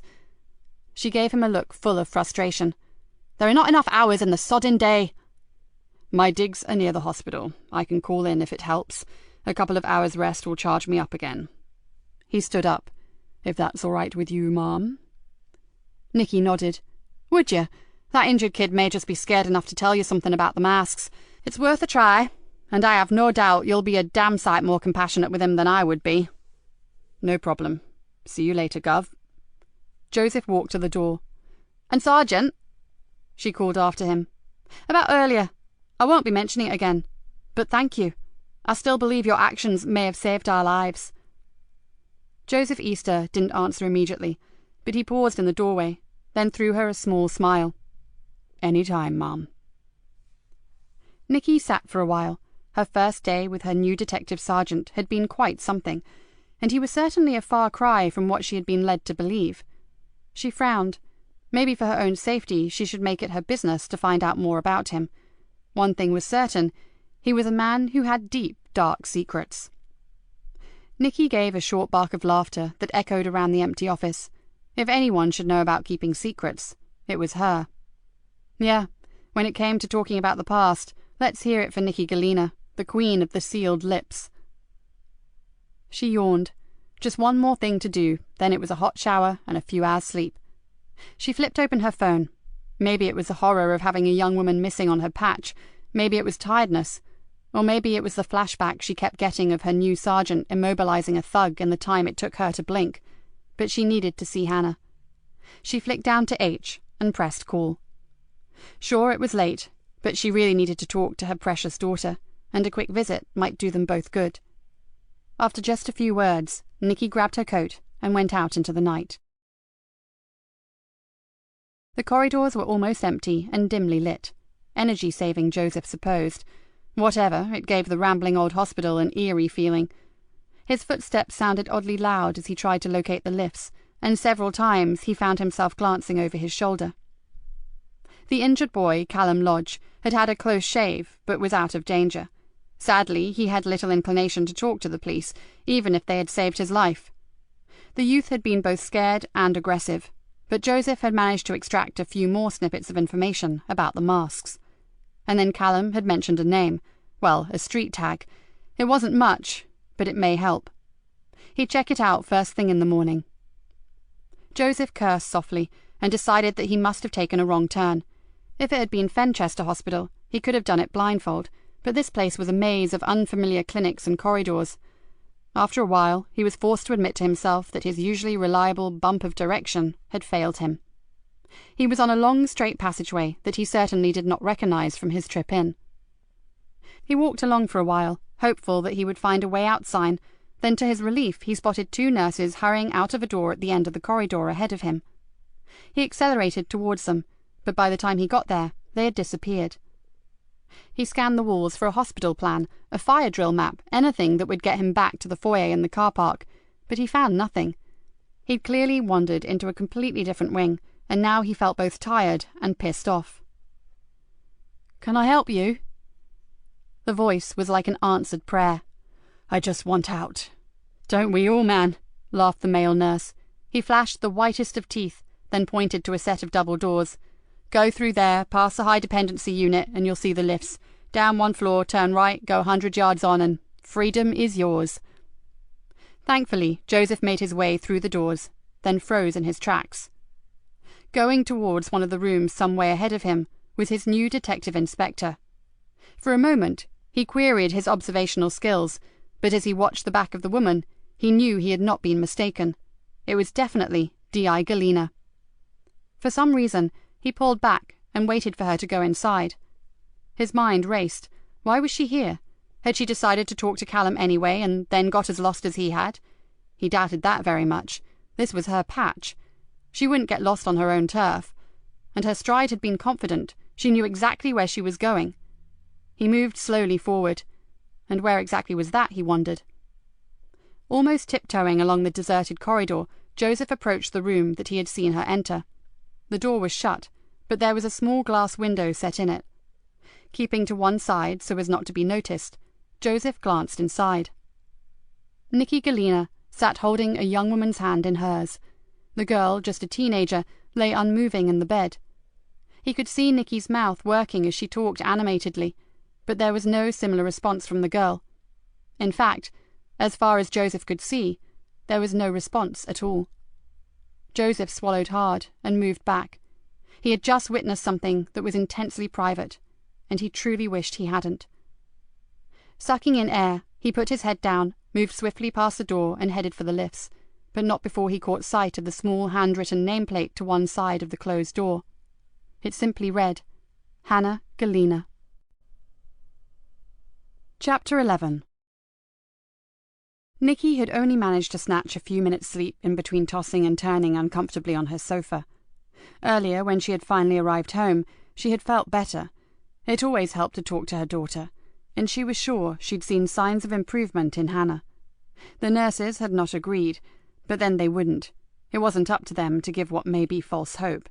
But a mother knew best, didn't she? She had curled up under her blanket, believing, as she always did, that one day she would get her beautiful daughter back. But then the dark thoughts had descended, thoughts about Kerry Anderson. Would her parents ever get their beautiful daughter back? The clock was ticking, and they still had nothing to go on. And then there were the other disturbing thoughts about Joseph Easter. Since the fight on Carrborough Estate, she had been seeing flashes of how her new sergeant had conducted himself. Those lightning-fast moves were not right, and those later comments about being a squaddy? No squaddy she'd ever met had that kind of reflexes. And they were always proud of their regiment, far more so than their place in the police force. That was why they were often disliked, because their allegiance was always, first and foremost, the army. And Joseph wasn't like that at all. As Nikki locked her front door and stepped out into the early morning air, she wondered if she should talk to Rick Bainbridge about him. After all, the super had made some comment about there being more to Joseph Easter than met the eye. Perhaps he knew something she didn't. She shook her head and carefully stepped around a torn rubbish bag that had deposited its stinking contents across her path.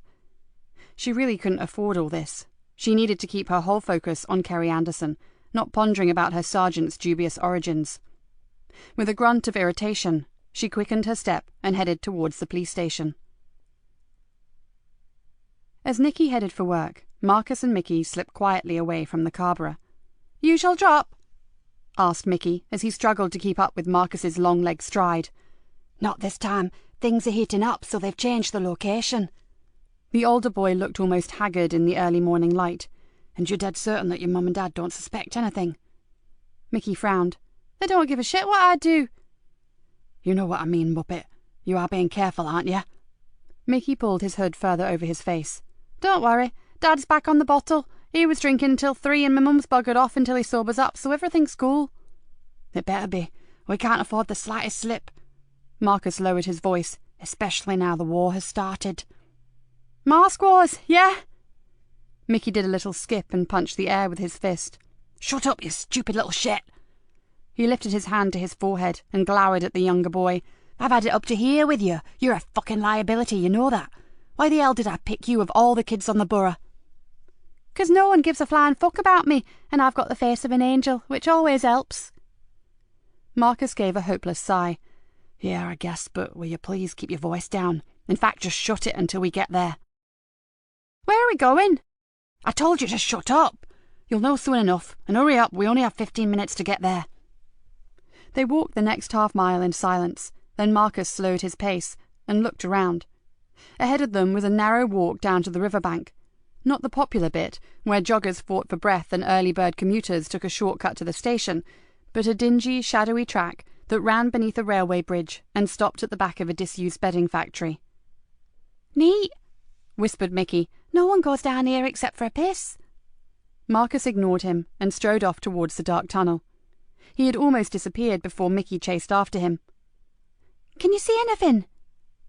"Yeah, they're here. Shift your ass and come and help me." Marcus had pulled an Adidas sports bag from his shoulder and was ripping open a large cardboard box. He removed a fat, plain envelope, then grabbed a handful of the familiar rubber masks. "Here, get these into your rucksack. We don't have long."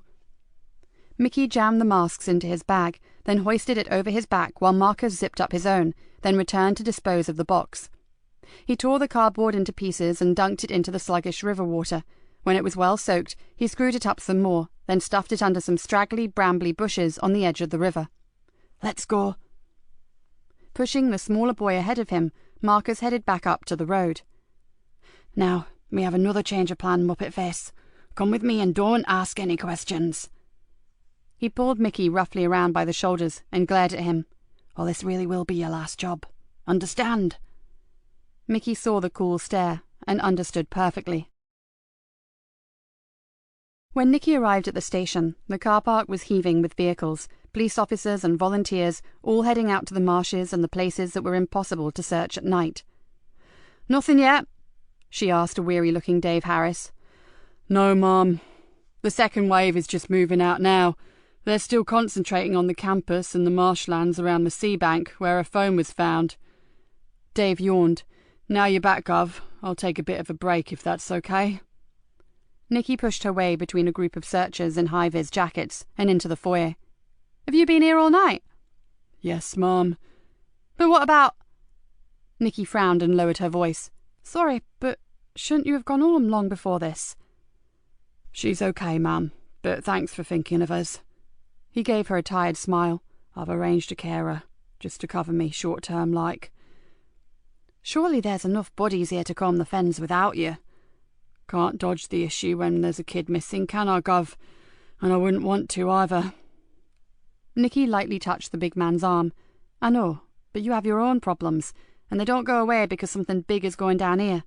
You go get some sleep and look after yourself, you hear? Nikki watched him go, his shoulders sloping down and his step more a shuffle than a stride. She was the only one who knew about his home life, and she really felt for him. Mom, Joseph was striding up the corridor. Got you a coffee. What the hell time did you get in? She asked with something like annoyance. 10 minutes ago.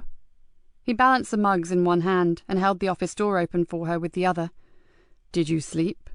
No, she said sharply, wishing she could tell him that he was partly to blame for her insomnia. I've sent Dave home. Is Kat still here? Yep. She's on to something regarding the components required to make rubber masks. She's found a wholesaler of the raw materials. Good. And what did you find out from the victim of yesterday's knife attack? Joseph stared at her thoughtfully for a moment, then flopped into a chair. Well, the masks really do just turn up. Dumped around the estate or in schools or recreation grounds. Callum swears that no one knows where they come from. And you believe him? No reason not to. Joseph sipped his coffee. He started off all tough, then when he realised I was prepared to take residence beside his bed, he started talking, probably just to get rid of me. Nikki gave a long sigh. So, he's told you nothing that we didn't already know? Not quite. He gave me a name. What? She leant forward eagerly. Well, a street tag. I haven't had a chance to run a check yet. And? What the hell is it? Fluke. Nikki choked back a gasp. You know him? It was Joseph's turn to look surprised. I know enough to say don't bother running that check. You won't find anything. The sergeant jutted his jaw forward. So, you've already had a lead on him? Nikki leaned back in her chair. With regard to this case, no. And sadly I don't know a damn thing about him. Then maybe I should get down to the Cabra and make a few inquiries. And you think they'll talk to you? She gave a short laugh. I don't think so. Someone may. One of the mothers, perhaps. He shrugged. They will have been pretty shaken up by a young kid getting stabbed. Oh, get real, Sergeant. On the Cabra it's a common occurrence, and right now we have to concentrate on Kerry Anderson. She came from that estate, said Joseph pensively. Do you think there may be a connection? I can't make one personally.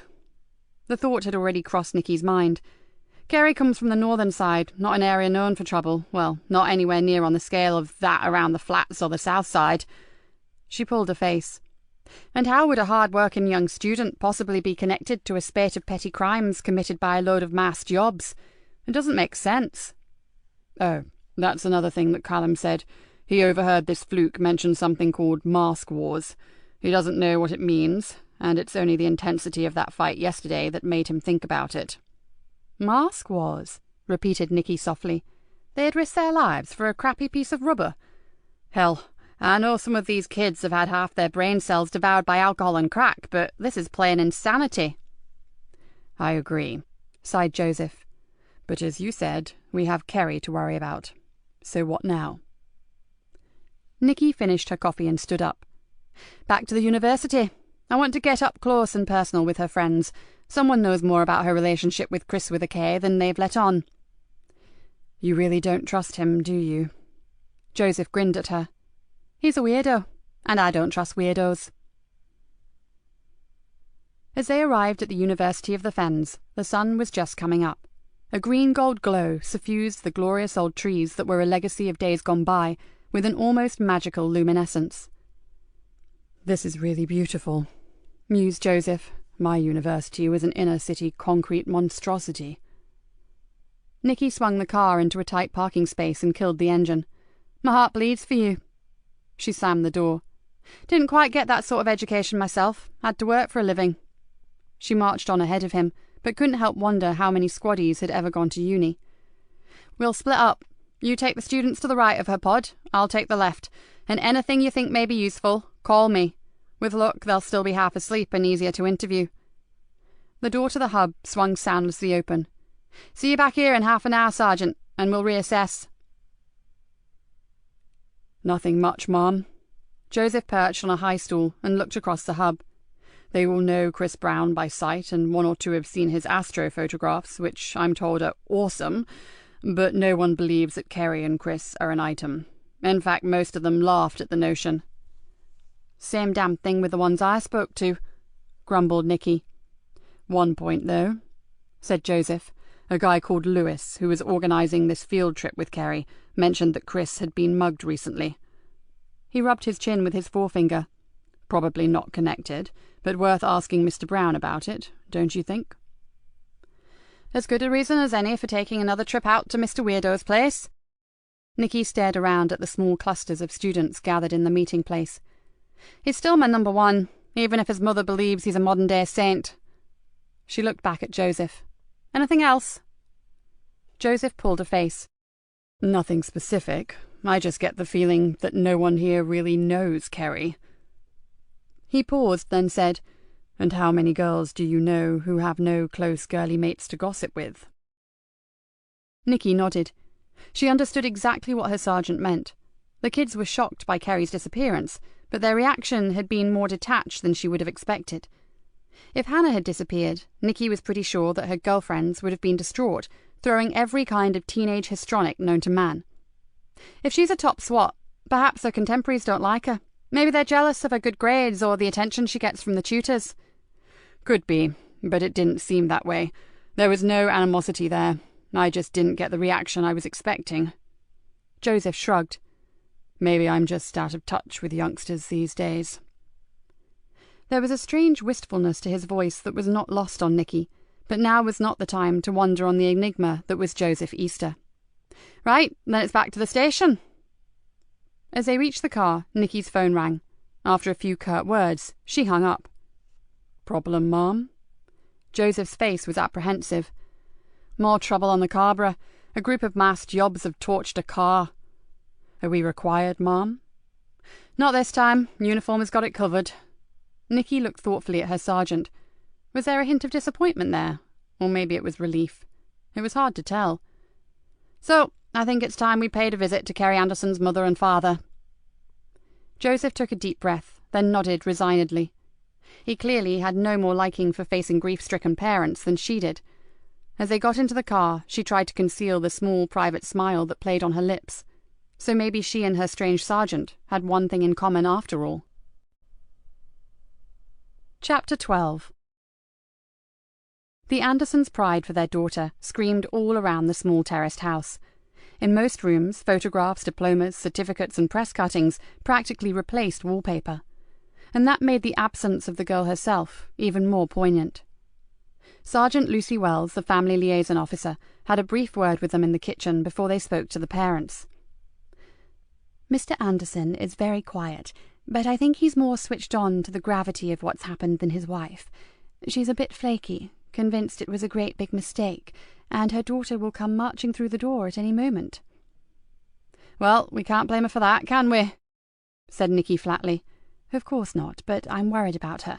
Apparently she's not strong at the best of times, and this has been one hell of a shock for her." "I assume her doctor has seen her?" "Oh, yes," said Lucy. "She's got a bucket load of pills for her nerves, but I'm still keeping a close eye on her." "And you have no suspicions about the father?" asked Nikki, knowing the sad statistics about the abductor being a close family member. "If it's him," Lucy raised an eyebrow, "I'll give up my career and go cut cauliflowers for a living." OK, well, we won't overdo the questions, but maybe they know something that could help us, even if they don't think it's relevant. In the living room, the Andersons sat close together on a floral-patterned sofa. Lucy introduced them, then went to make some tea.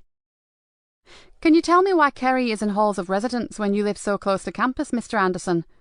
asked Nikki. The man rubbed at the stubble on his chin and sighed. "We argued about that, the wife and me, but it came down to the simple fact that we live on the Carborough. It's hardly the kind of place where a youngster can get some peace and quiet to study." As if on call, a police siren echoed across the estate, and that was soon joined by several more.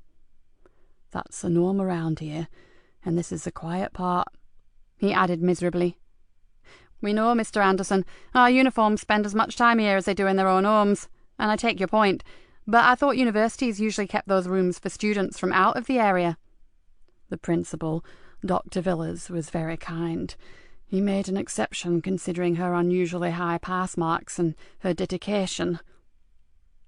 "This can't be happening. Not to my Kerry." The mouse-like woman on the sofa suddenly flared up like a reborn phoenix. "Who would want to hurt her? She's such a good girl." "Mary, Mary." Hugh Anderson's voice sounded horribly tired. He patted the woman's shoulder gently. "We have to try to help these good people. They're as worried about our lass as we are. So no more outbursts, my darling, because they really don't help." Mary Anderson slumped back, almost disappearing into the cushions. "I'm sorry." "There's no need to apologize, Mrs. Anderson. No need at all." Joseph's voice was full of real compassion. "It's us that should be sorry. We cannot begin to know what you're going through, but if we are to find Kerry, we have to ask you to help us." The woman shook her head slowly from side to side. "I just don't know what we can possibly tell you." Nikki saw that she was close to tears. "Well, just tell us about Kerry. Her likes, dislikes, friends, hobbies, pets, anything you can think of. Just talk about her to us." They talked for over half an hour, and Nikki began to build up a picture of the missing girl. Kerry, it seemed, was not a social student, and although likeable, she was so unusually single-minded, so totally committed to her photographic studies, that they overpowered even the need for close friends, and something about that image disturbed Nikki. Back in the car, she turned to Joseph and abruptly said, "Didn't have a lot to say, did you, Sergeant?" She felt the temperature drop a few degrees before he answered. "Not something I enjoy." His words were clipped. "Frankly, I'd rather face a few tooled-up thugs in a dark alley." "I bet you would," she thought, but said, "Well, at least what you did say seemed to come from the heart." Joseph did not answer this time, so she continued. "So, regarding Kerry, did you get the feeling that she would have sold her soul to get away from the Carborough?" Joseph turned the key in the ignition. "I did. And all things considered, it's a marvel she stayed on the straight and narrow. She had to have some special kind of strength to remain focused on getting to uni. I dread to think where she would have ended up if she'd relinquished her dream." Nikki nodded thoughtfully. "Some of the names that her parents gave us, contemporaries from junior school years, they would not mean much to you, but I can assure you that as young adults, they are regulars in the custody suite." She sucked in air, and the name Frankie Doyle was something I never thought I'd hear from anyone in connection with Kerry Anderson. "Why? Is she known to us in some way?" "She's known to me," said Nikki through gritted teeth. "And not in a nice way, I guess." Joseph stared at her inquiringly. "She's poison. She hurts people. Innocent people." Nikki stared out of the windshield. "And I've never managed to pin a bloody thing on her." She felt an involuntary shiver chase down her spine. Her own inquiry, the very private one that she'd successfully kept under wraps for so long, was suddenly becoming entangled with the hunt for Kerry Anderson, and with this bloody mask war, whatever it was. She bit down hard on her lip and glanced across to the man sitting next to her. No matter what his reputation said about him, he was the most astute officer she'd worked with for years. He was no fool, and she'd be a fool herself to try to deceive him. The problem was, just how much was she prepared to tell him? And because of his secrets, she couldn't totally trust him. Her mind went into overdrive. She clearly needed some time to work that one out, so all she could do at present was stick to basics. "One thing, though. One of my sources reckons Frankie Doyle's started mixing with some very nasty people, so hopefully she'll get out of her depth and slip up. And I'll be waiting. Joseph raised an eyebrow. Then it sounds like Kerry was very lucky to get away from them. Nikki bit her lip again. If she did. You won't believe this, Mom, but Archie Leonard is here to see you. The civilian from the front desk pounced on them as they entered the station. He's been here for ages. What the hell? breathed Nikki. Even I've heard of him, muttered Joseph from behind, the godfather of the Cabra. Well, this is a first. You'd better sit in, Sergeant. Could be interesting. Try to stop me. But first, Nikki pulled Joseph to one side and dropped her voice to little more than a whisper. Just so that you know, Archie Leonard is no mindless thug, okay? He's been the king of the Cabra for as long as I can remember. His family have lived there since it was built, but he's an old-school crook, if you know what I mean. What, one of the heroes and villains brigade? Yeah, even when I was a rookie, he was the man. But you knew where you stood with him. Life was like a massive game called Them and Us, and when they won, we worked harder, and when we won, they threw up their hands and coughed to it. Surely it was never really like that. No one said, "Fair cop, officer, I'll go quietly," did they? Joseph's eyes widened. Not quite, but Archie Leonard and his two brothers earned quite a bit of respect back then. Nikki ran a hand through her hair. Yes, they were villains and people did get hurt, no denying that. But they never went in for violence sake. They were damn clever criminals, and anyone who managed to stick a conviction on one of them was pretty well thought of. And I've no doubt you've had your moments with the Leonard family. Off and on over the years we've had the odd run-in, but I thought you should know what kind of man Archie is before you draw any conclusions about him. Okay, I'll bear that in mind. So, any idea why he's here? None whatsoever, but I do know he won't be behind the violence on the Cabra. That's not his way, and he has family and friends living there. Right. Joseph flashed her an intrigued smile. Let's go see what the man wants, shall we? Chapter 13. If Joseph had had any preconceptions as to what the godfather was like, they would have been blown away the moment he entered the interview room. Archie Leonard sat at the desk, sipping black coffee. 3 other empty beakers were lined up on the table in front of him. Joseph smiled inwardly at the understated indication to the inspector as to exactly how long the man had been waiting. Joseph did a quick appraisal and noted a man who would have looked totally at home in a courtroom, but not in the dock. Archie Leonard would have been the one dressed in a red robe and wearing a curled wig. He was straight-backed, good-looking in a greying, distinguished way, and had piercing, intelligent, bright blue eyes. Nikki strode into the room and straight up to Leonard. "Archie, how are you?" Joseph remained close to the door and silently observed the greeting. He hadn't been in the Greenborough long, but D.I. Galena was giving this high-ranking criminal the warmest smile he'd seen her stony face produce since he'd met her. And just as surprising, the feeling was clearly reciprocated.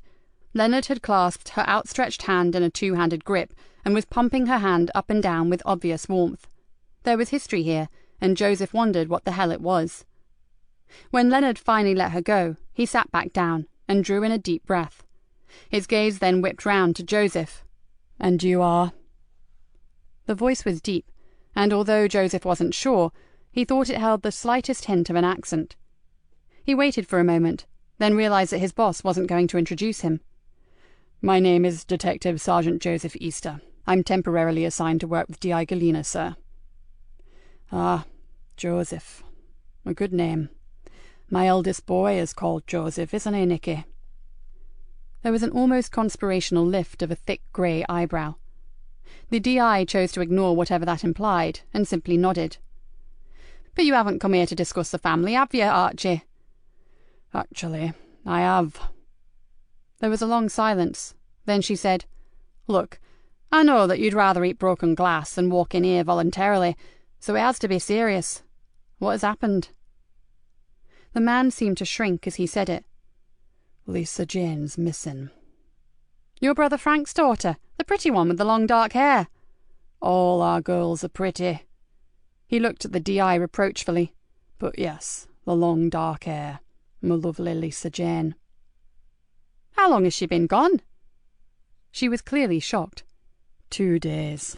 She was going to a new club with her friends, but she never arrived." For God's sake, Archie, why didn't you come to me sooner? The man looked excruciatingly tired. You know how we do things, Nikki. The family wanted to sort it. I know you never involved the old Bill, but hellfire, man, this is Lisa Jane we're talking about.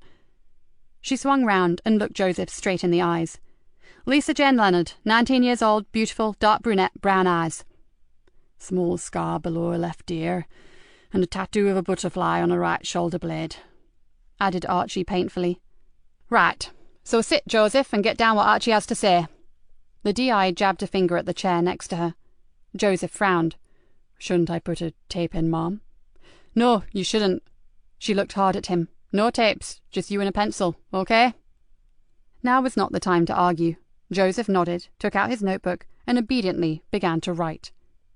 It took very little time to note the relevant details about Lisa Jane. She had left home, all excited and dressed to party, then disappeared.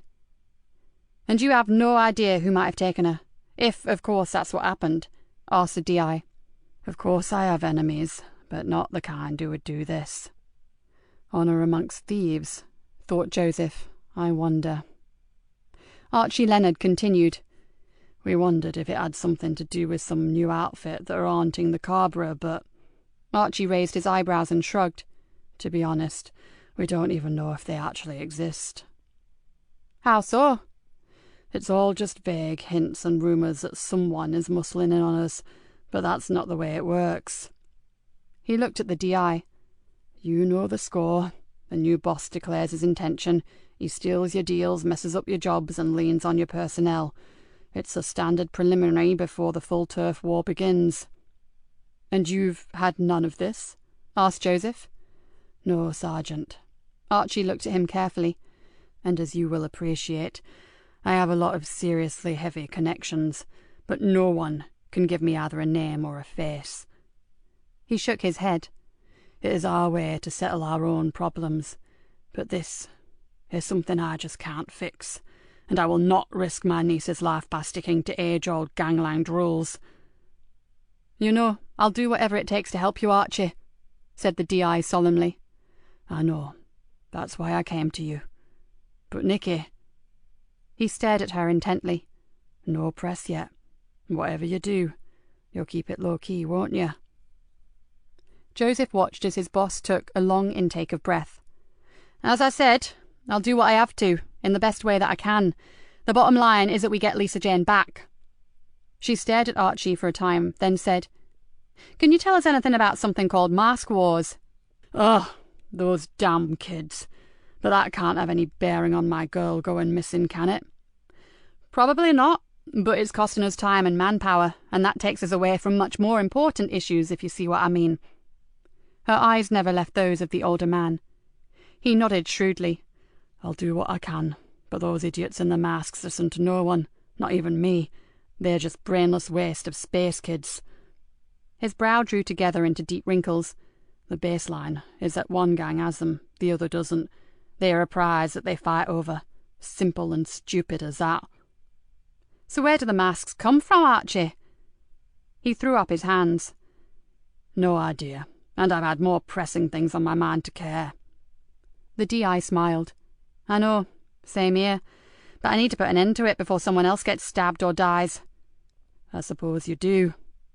Archie Leonard stood up. Now I have to go. No one knows I came to see you, but I'll see what I can find out about your masks. He gave her a weak smile. Nikki, find my girl. Please. The DI gave him her card. Private mobile number. Any time, day or night. Trust me. And take care, Archie. After Archie Leonard had been escorted out, Joseph and his boss returned to the interview room. The DI closed the door, leaned back on it, and let out a long sigh. She then stared at the floor until Joseph began to wonder if she were all right. To break the silence, he said, That can't have been easy, to walk in here and ask for help. You've no idea. She walked over to one of the chairs and sank down. He's broken every underworld law there is by turning to us. So, do you know anything about this mysterious new outfit? Joseph flopped into the chair opposite her, and wished he wasn't so out of his depth.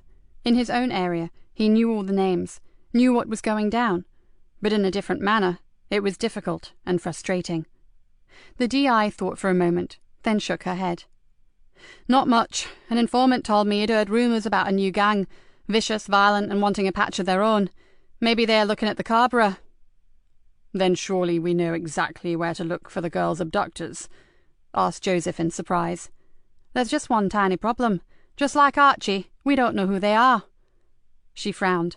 And, as there have been no prior direct threats to him or any of his family, these shadowy newcomers really may just be a myth. The DI bit her lip. Our biggest problem right now is how we deal with it when Archie doesn't want Lisa Jane's disappearance broadcast.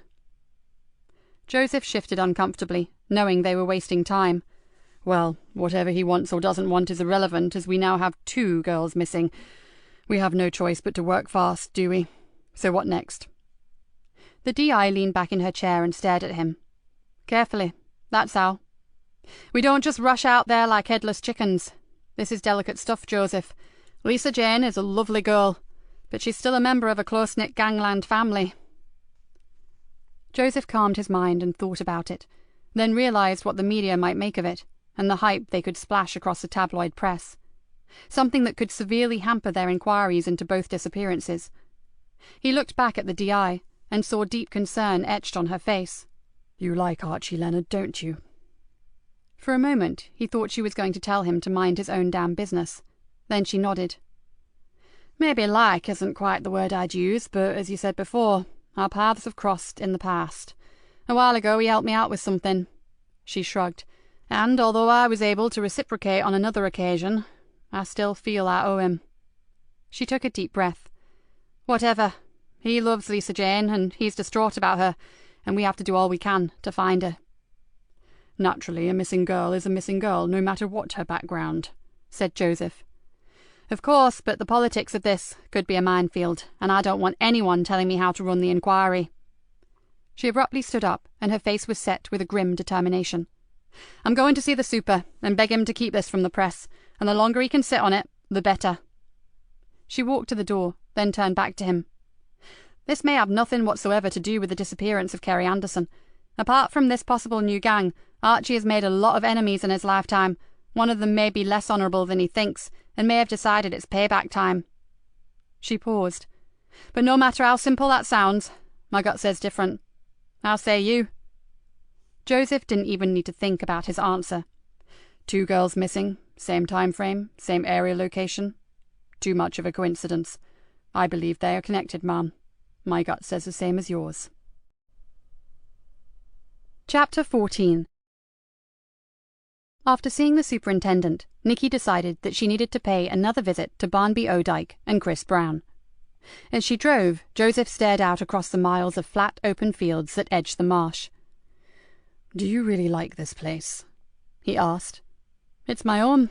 I love it, replied Nikki simply. Joseph nodded.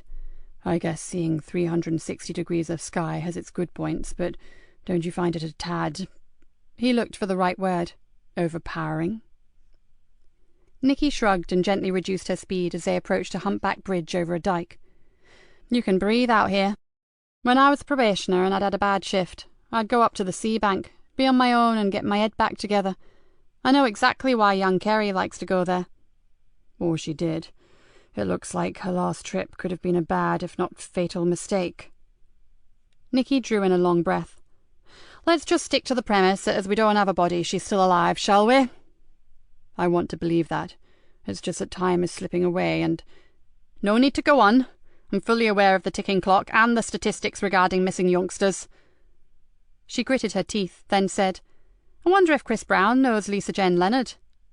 Doubtful. I can't see that a beautiful young model would see in a skinny anorak who spends his nights with a telescope, can you? I've been thinking that there could be a tenuous connection. Joseph's eyes narrowed. Tell me. Frankie Doyle. Nikki found even saying the name difficult. Lisa Jane knew her. They were the same age, and Archie told us that they lived quite close when they were kids. Kerry knew her. Her parents say they went to the same school. Ergo, Chris may know her too. But that doesn't mean that Chris would also know Lisa Jane. Nikki pulled her face. I said it was tenuous. Before Joseph could answer, the radio crackled into life and they heard her call sign. DI Galena, over. Ma'am, it's Sergeant Jack Conway. What's your position, please? Siltmarsh Lane en route to Barnby Odyke. We've had a call from the farmer who owns Amber Drove Farmhouse. He's reported finding the body of an IC1 female in one of his barns. Can you attend? Nikki stiffened. On our way, Sergeant. ETA 2 minutes. She floored the accelerator. Amber Drove Farmhouse was an imposing stone building with a collection of massive barns and numerous outbuildings and glass houses. The whole place was meticulously neat and reeked of old money. As Nikki parked close to a stable block, the farmer hurried out to meet them. As she got out of the car, she noticed the pale face of a woman, probably the man's wife, staring at them from the downstairs window of the house. From the look on her face, finding bodies was clearly not in the country diary for a Tuesday afternoon. Nikki flashed her warrant card and made the briefest of introductions. The farmer was a big, broad-shouldered, florid-faced man. I'm Nigel Greaves. God, you got here quickly. I only rang 999 a few minutes ago. Has this area been checked by the search parties yet? Asked Nikki. No, although I had a call yesterday to ask me to look in all my outbuildings, which I did, but somehow I forgot the lower barn. It's just a shell, and it's so inaccessible that I left it until last. Then I got sidetracked. The man looked apologetic. I'm sorry, but running all this can be pretty demanding. So where is she, Mr. Greaves? Can you take us to her? Of course. This way, Inspector. The man moved off towards the stable. Know how to ride one of these? He pointed to 2 quad bikes that sat on the edge of the field. No problem, said Joseph. Then you take that one and follow us. He jumped on the first bike and switched it on. Hope you don't mind riding pillion, Inspector. He patted the seat. But it's the fastest way to get out there. Out where? Shouted Nikki over the noise of the engine. Bottom field by the Amber Fen drain. As I said, it's just a wreck of an old barn and I'm preparing to demolish it. Nikki wanted to ask him to describe the girl, but the 2 revving engines meant she would have to wait and see for herself. Nigel Greaves checked that she was ready, then accelerated out onto the narrow path across the fields.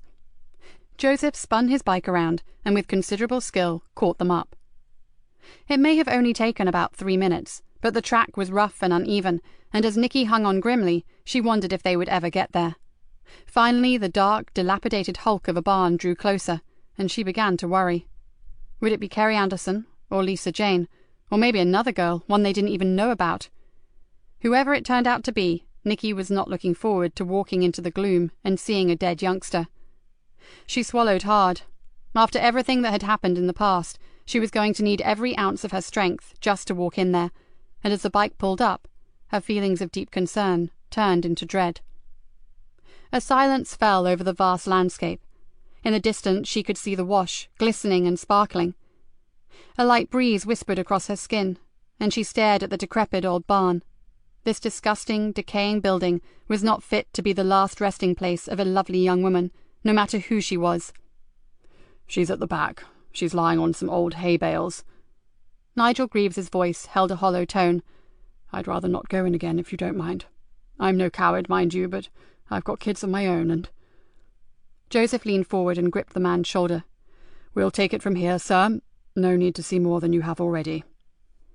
He gave the man a serious kind of smile, then added, Would you go back to the farmhouse and wait for our colleagues? This is a pretty remote spot. I would think it'll take them about 15 to 20 minutes from town. He looked around. I assume there is no other way to get out here. The man shook his head. No, the sea bank veers around towards the coast about a mile back. The way we came is the only route, I'm afraid, and you won't get any normal vehicle out here either. You'll need something that'll go off-road. You get back, sir. We'll radio in and get a 4x4. You're welcome to use some of the farm vehicles. Nigel Greaves climbed back onto the quad bike. There's one thing I haven't mentioned. He paused and looked at them, suddenly uncertain of himself. And what's that, sir? Nikki was getting very bad vibes from the man. When I phoned in, I couldn't describe her because she's wearing some kind of horrible mask. Shocked me rigid, I can tell you. I only knew she was a young woman from her clothes and her body shape. Okay, said Joseph gravely. You go now, sir. Greaves didn't need a second telling, and he rode away, earth flying up from the thick tyres, and with not as much as a glance back. The man was more than glad to be leaving his wreck of a barn and all that it concealed. Nikki wished she could do the same. Then she took hold of herself. There was no way around it. She pulled on a pair of gloves. "Come on, Sergeant. Let's get this over with." She moved forwards, knowing that she looked far more in control than she really was. It took a moment or two for their eyes to grow accustomed to the gloom inside the old building. The floor was littered with detritus, and they had to pick their way between shattered packing boxes, heaps of decaying root vegetables, and small piles of bird shit. "Watch where you walk." Joseph had moved ahead of her, and his voice had taken on an air of command. "There are bits of old farm machinery here. An unprotected blade or spike could shear clean through your ankle." He's back on patrol, thought Nikki, and suddenly she was glad to have him with her. Slim shafts of light crisscrossed the barn, where the sun had found its way through the gaps in the broken and rotted walls. Dust motes swam in them, giving the whole place a strange, surreal effect. As they carefully moved forward, the smell of decaying vegetation and musty wood turned into something else, something far nastier. Nikki almost gagged. It was a smell she never got used to. She glanced across to Joseph, but like an automaton, he was still moving forward, his face set like stone. Nikki sighed. Gentle and mild-mannered he may appear, but Joseph was obviously no stranger to violent death. "She's here," he said softly. Nikki shivered. She really wasn't sure how she would cope, but she had a damn good idea it would not be well. This was all too familiar, too close to home. "Who is it?" she whispered. Joseph's body was still between her and the dead girl. "Can't say. It's like the farmer said. She has one of those damned masks over her face." Kerry was wearing hiking boots. Nikki moved closer, but still could not bring herself to look directly at the girl's body. Then she saw 2 white, straight-toed, bare feet protruded from the end of the rotting hay bale. "Oh, dear God, the poor child." "We have to get that filthy mask off her," said Joseph. "No," she snapped. "We'll compromise the crime scene. They'll need to photograph it." Joseph's voice was calm. "Mom, we have to know who she is. I'll take every precaution." He pulled a large evidence bag from his pocket. He was right. "Then do it, Sergeant." All Nikki wanted to do was run away, but this was something she knew she had to face. So she set her jaw and pulled on a mask of her own, the professional face. With her stomach churning, she stepped forward and began to clinically appraise the scene. The girl, clothed only in a short blue skirt and a thin cap-sleeve t-shirt, lay on her back across 2 mouldering hay bales. The hideous rat-like death mask concealed her face, and from the blotchy discoloration of the skin, she had been dead for a while. Nikki had seen her fair share of unnatural deaths, and she guessed at maybe 2 days. There was no obvious cause of death. "Right. Are you ready?" Joseph had carefully moved around to the back of the grotesque tableau, and with gloved fingers, prepared to remove the mask. "Just do it," she muttered. With a deft movement, the sergeant peeled back the mask, and as he did so, a cascade of brunette hair fell gently over the girl's shoulders.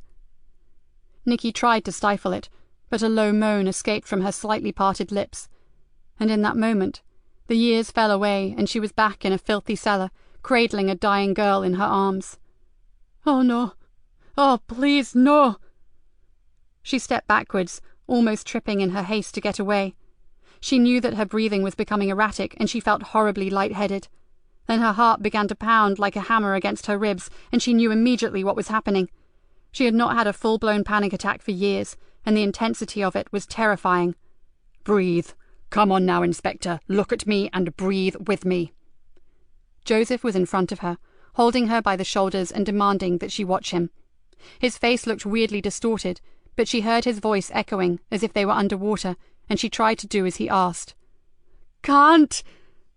A roaring noise filled her head, and her chest tightened. "You can. Concentrate on me. Now. In. And out. Slowly. Calmly. You can do it. In. And out." After a while, her desperate battle for breath began to ease, but she still couldn't focus properly or talk to him. It's okay. It's okay. It's not Hannah. Do you understand me, Nikki? It's not Hannah. Hannah? What did he mean? She sunk down onto a storage box and tried to understand. What was he talking about? What? She gasped, still trying to control her breathing. What the hell do you know about Hannah? I've seen her. I saw you with her. At the hospital. Even through her own discomfort, she knew that he sounded horribly miserable at the admission. I never mentioned it because I wanted to respect your privacy. No one at work mentioned the fact that you had a sick daughter, so I gathered they didn't know. Anger burnt through her, then almost immediately it abated, and was replaced by a cathartic kind of relief. She stared at him, then sighed. I wasn't thinking of Hannah. It was another girl. Her death was... She paused. She never talked about the death of Emily Drennan. Just too much of a waste to bear. Joseph sat beside her, and with no hint of embarrassment, placed an arm firmly around her shoulders. An old case. A bad one. The worst. There's always one that takes your world and tears it to shreds. Nikki nodded numbly, then had the saddest of thoughts. It was irrelevant to the case, but she could not remember the last time that someone had held her.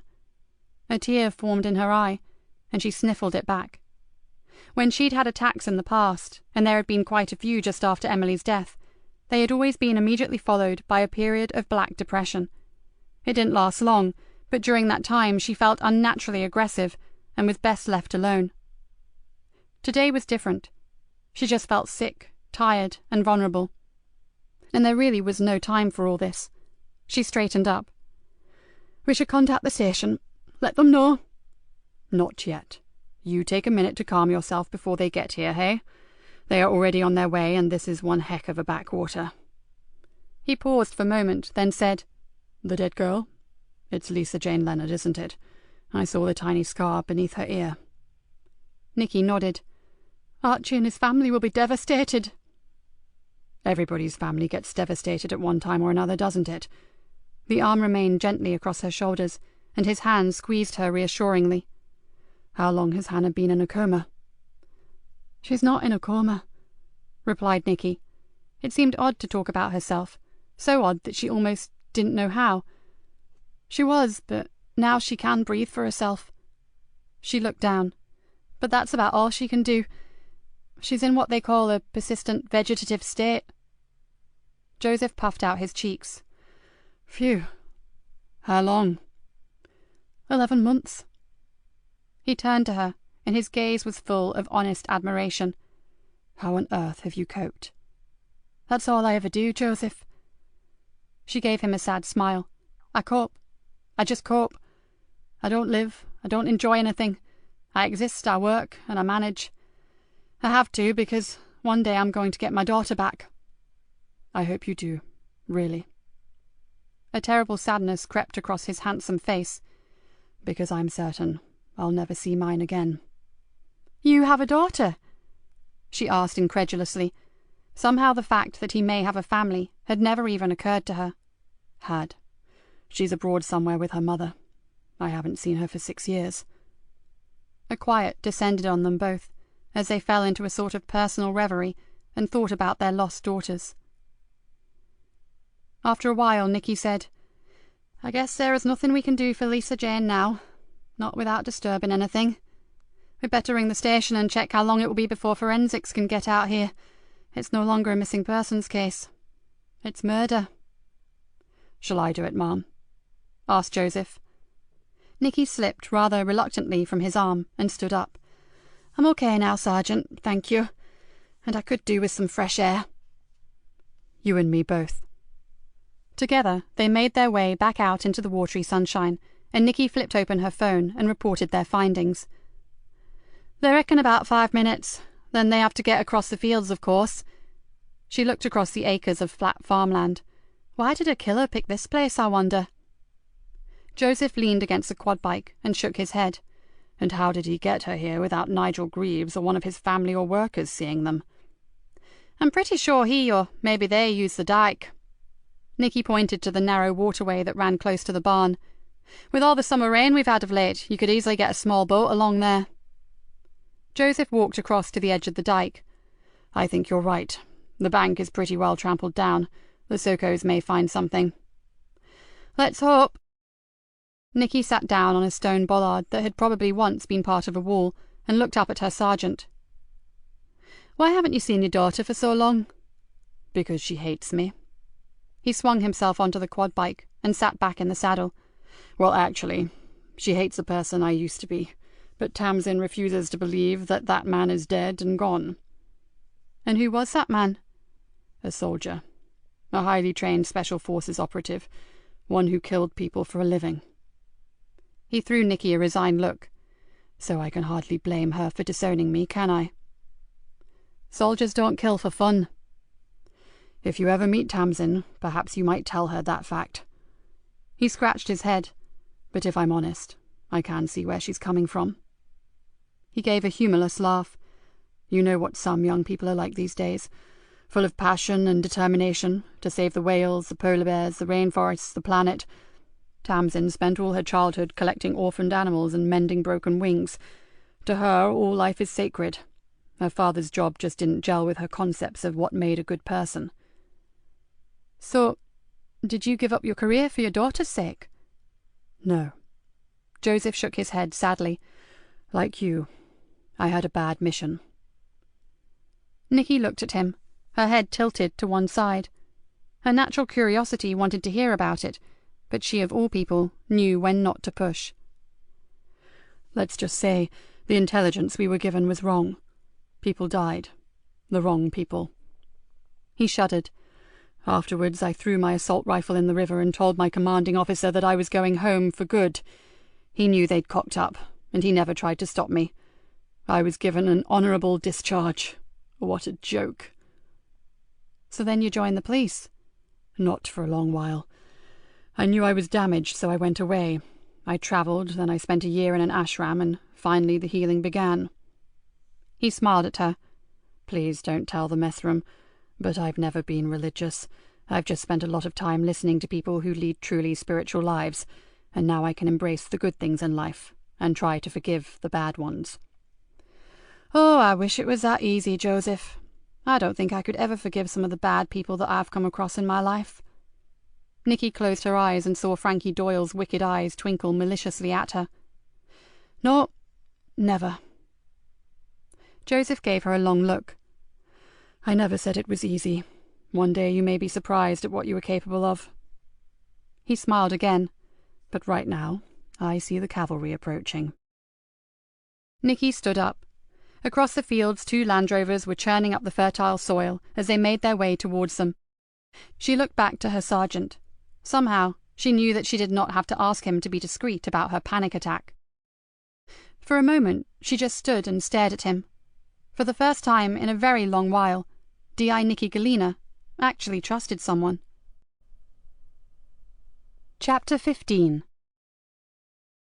Do we know how she died? Asked Superintendent Bainbridge. Joseph bit his lip.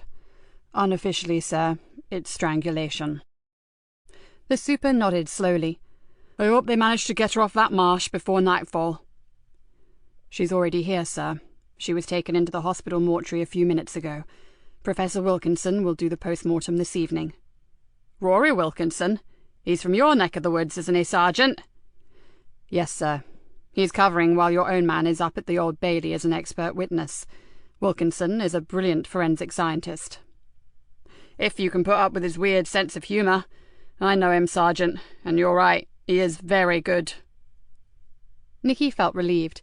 She had known the girl and wanted her treated respectfully. If his reputation was to be believed, Professor Wilkinson would do just that. Now, the super ran a big hand through his iron-grey hair. We have to break the news to the Leonard family. Lisa Jane needs to be formally identified. I'll do it, said Nikki. Then she looked across at Joseph and corrected herself. We'll do it, sir. The super stared at her for a second, his expression mildly confused. Then he nodded. Okay, but do it quickly. This is one bit of news I do not want him coming by on the underworld grapevine. He sat back in his chair, and Nikki saw deep worry lines etched all over his already craggy face. "And be careful, Nikki. I know you have a particular rapport with Archie, but the situation itself could be like lighting a firecracker under a powder keg. The Leonard family will want revenge." "I know that, Super, and we'll do whatever it takes to keep him from starting a bloodbath, I promise." "How much are you prepared to tell him?" She thought for a moment, then said, "Everything, sir. I need his help, so he has to know all the facts." The superintendent pursed his lips.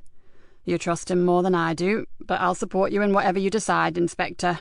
Now, you have a job to do. I suggest you go do it."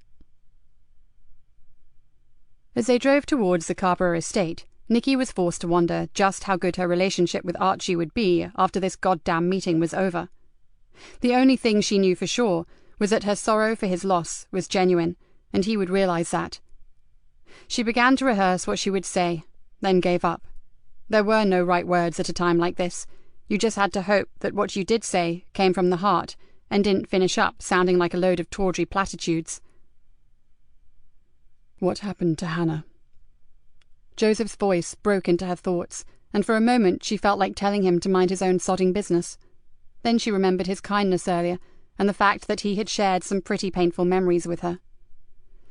"Drug overdose," she said quietly.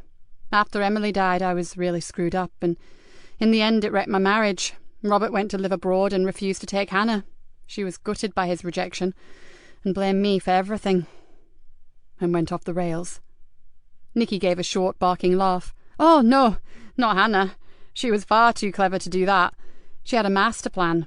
Her one aim in life was to make me suffer, every day, in every way." "So she dabbled with drugs just to piss you off?" Again, Nikki shook her head. "No, but she did start mixing with some seriously dubious characters just for my benefit. Then she made the mistake of confiding in someone who hated me even more than she did, someone who was much cleverer than Hannah and totally unscrupulous." "Don't tell me," breathed Joseph. "Frankie Doyle." "Got it in one, Sergeant." Nikki pulled into the Cabra and made her way confidently through the maze of streets. "And it was Archie Leonard who helped me find out what had happened, and gave me the name of Frankie Doyle." "What did happen?" asked Joseph. "I believe Doyle got hold of a bad batch of drugs." Nikki faltered for a second. Then she took a deep breath and said, "And she spiked Hannah's drink with enough junk to fell an ox." "She meant to kill her?" Joseph's voice rose an octave. "I'm sure she did. What better way to get at me? But I could never prove it. Even the info that Archie managed to get hold of was obtained through a dozen back doors. Only one man could ever help me, and that was a dealer who sold Frankie the junk. So, you can see where that led me, can't you?" "You've been on a one-woman witch hunt ever since." Joseph exhaled loudly. "But why did Archie help you? You may have some weird good guy, bad guy relationship, but you're still the old Bill." Nikki pulled into a space, switched off the engine, then looked up and almost gasped. "Another time, Sergeant. Take a look at that." In front of them was the end wall to one of the smaller blocks of flats, and painted across it in giant multicoloured letters were the words "Mask Wars." "Shit!" Joseph jumped out of the car and ran over to the uncommissioned artwork. "Graffiti artists signed their work with a tag." He searched the bold swirls and slashes of vivid colour. "Yeah, got it. Look." Nikki caught up with him and peered at the strange hieroglyphic. "What's that? Looks like P-I-E-T to me. Ring it in, Sergeant. Get Kat or Dave to run a check for us." Joseph pulled out his phone, spoke briefly to Kat, then flipped it shut. "She's going to run it through the computer. Not that I think it'll get as far. I can't see this being the only one, can you? The estate's probably covered in them." They walked across the road towards Archie's house, and Nikki paused at the gate. "This is not going to be easy." Her voice was low. "A hell of a lot rests on how we deal with this. Are you up for it?" Joseph nodded. "I haven't needed my negotiator's skills for a while, but I guess you never forget." He opened the gate and held it back for her. "Shall we go?" Archie Leonard sat on a cream leather sofa and stared granite-faced at Nikki. "Whoever did this is going to pay. My God, they'll pay." Oh, they will, Archie. You have my word. Nikki chose her words carefully. But right now, you know what I have to ask you, don't you? The identification. I'm afraid so, and I'm sorry you have to go through it. There is no doubt that it is her, but we need either you or her mother as next of kin to formalise the process. I'll go. I'm her guardian. He paused. I was her guardian while Frank is inside, and Margaret is in no state to see Lisa Jane, not like that. The man drew in a deep, shaky breath and looked back to Nikki. The family will not take this well. You know that, don't you? Archie, you have to convince them to leave this to us. We have another girl to think about. Another Carver family that is also going through hell. A vendetta on the estate could seriously hinder our inquiries about Kerry Anderson and about your niece. It's bad enough with the gangs and the masks. Don't make it even more difficult for us. Please. I care about you, Nikki. You know that. But I went against the family when I walked through that door to the Nick. It was not a move that they appreciated, so... He shrugged. So they may not be in any frame of mind to listen to me right now, and frankly, I think I would actually like to be the first to get my hands around the neck of the animal who killed my girl. Of course you would, said Joseph quietly. That's natural for any loving man. Nikki watched as Joseph fixed Archie Leonard with a penetrating stare. But Lisa Jane was not your only responsibility. As I understand it, you have 3 more girls to consider. Your own 2 daughters and Frank's other girl, Melissa. And you have boys. There's nothing to say that one of them may not be targeted. Surely you'll want to channel all your considerable resources into protecting them. Archie did not flinch under the unblinking gaze. We're a big family, Sergeant, with a lot of friends. Since the moment my niece disappeared, my other children have been watched as carefully as newborn babies. There will still be plenty of time and personnel to sort out our problem. Then help us, Mr. Leonard. Joseph leaned forward. Think what a combined team could achieve. You have the knowledge on ground level, and we have a whole army of experts and equipment in every field. He's right, Archie. We've got the technology and you've got the street intelligence. And don't give me that old crap about the family not listening to you. They love and respect you, and the bottom line is, what you say goes.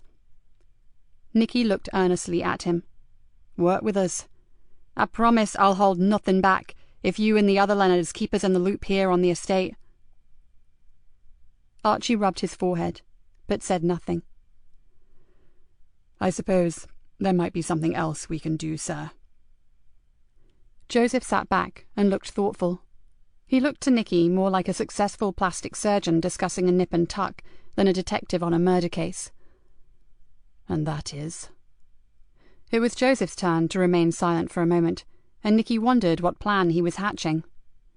We just may, be able to keep Lisa Jane's name from the media.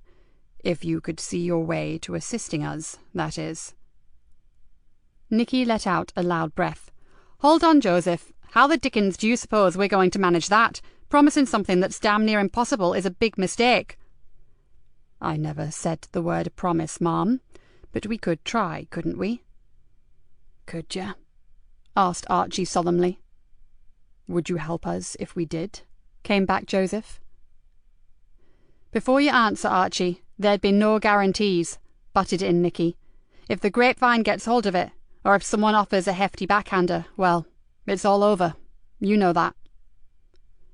Archie Leonard looked thoughtfully at her. I'll speak to the family. No promises, but I'll try. And you do all you can to keep her name from the press. Deal? Nikki took the outstretched hand. Deal.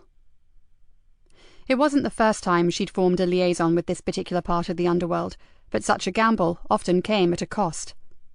She looked at Archie Leonard's troubled blue eyes and hoped the risk would be worth it.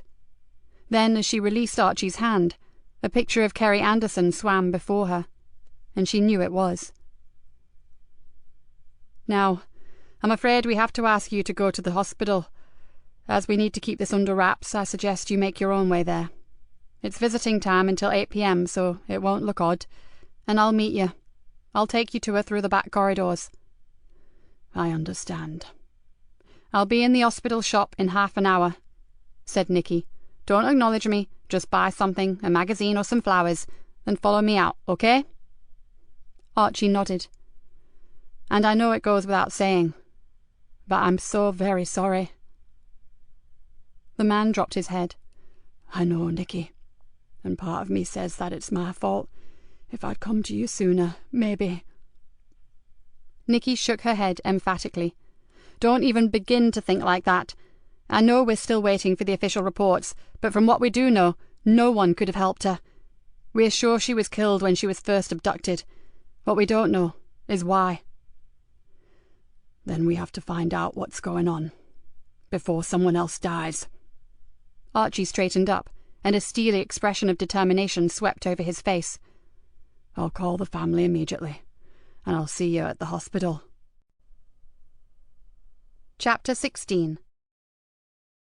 I'm knackered. Niall swung the cell door shut on a screaming teenage girl and leaned against it heavily. "I swear the girls are worse than the boys." Yvonne grinned at him. "I have to admit that one was a particularly feisty specimen." Niall pulled a face. "It would be funny if Greenborough wasn't becoming more like a war zone than a peaceful market town. Let's grab a coffee before we get sent back out there again." As they approached the coffee machine, they saw Cat Cullen waving to them. "Hey guys, got a minute?" "Sure, want a coffee?" answered Niall. "No, thanks all the same." Cat's eyes looked abnormally wide. "I've had so much caffeine in the last 24 hours that there's a good chance I'll never sleep again. Now, what do you two know about this tasty little geezer?" She pushed a photograph at them. "Oh dear, those ears make him look like the FA Cup, don't they?" Yvonne held the picture at arm's length, then smiled. "This is Petey Redfield, tag name Piet, lives on the Carborough with his married sister Renee, mum in rehab, dad in the scrubs." Yvonne handed back the photo to Cat. "He's no real trouble, and he has no convictions, which is something of a miracle considering his family. His only problem is that he can't keep his grubby little finger off the nozzle of a spray can." She pulled her face. "I felt his collar a few times and had a word with his headmaster. Shame, really. His school reckon he could be a top art student. He's got the flair and the ability to learn, but—" "Yeah, I get the picture," said Cat. "No attention at home, no parental guidance and no support. So he goes out and gets noticed by using an aerosol can. So who does he hang out with?" "A few other graffiti kids. No one heavy." Niall made a slurping noise with his coffee. "Actually, he's got real talent. If I could paint like he can, I wouldn't be hanging off a railway bridge somewhere. I'd be trying to get myself into college."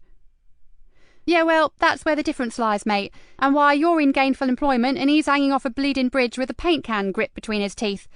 Got an address for the sister?" 43 Tennyson Buildings. Her name's Renee Wilson," Yvonne replied immediately. "We really don't need a police national computer with you around," said Niall, shaking his head incredulously. "Is there anyone you don't know in Greenborough?" "I don't know who abducted Kerry Anderson, and that's the only name we really need, isn't it?" "And that of whoever killed the other girl," whispered Niall. "Is it true she was wearing one of those rat masks when they found her?" "Seems that way," said Cat. "But no one is talking about it, so I suggest you belt up and keep it yourself." "This one has a very big gob," muttered Yvonne. "One day it'll get him into deep shit." "Nah," Niall grinned broadly. "I'm just enthusiastic, that's all. Now, if you finish that drink, let's go nail some bad guys." Yvonne raised her eyes to the heaven. "Any room in your department, Cat? I'd pay good money to get in. In fact—" "Collins, Farrow, get your asses into that car of yours. There's been a serious attack on a youngster." "Where, Sarge?" called out Yvonne as she ran towards the door. "Just around the corner in the recreation ground by the river." "Show us committed, Sarge. We're on our way." "Do you think Leonard can be trusted, Mum?" Joseph perched on the edge of Nikki's desk. "I trust him. If he says he'll help, then he will."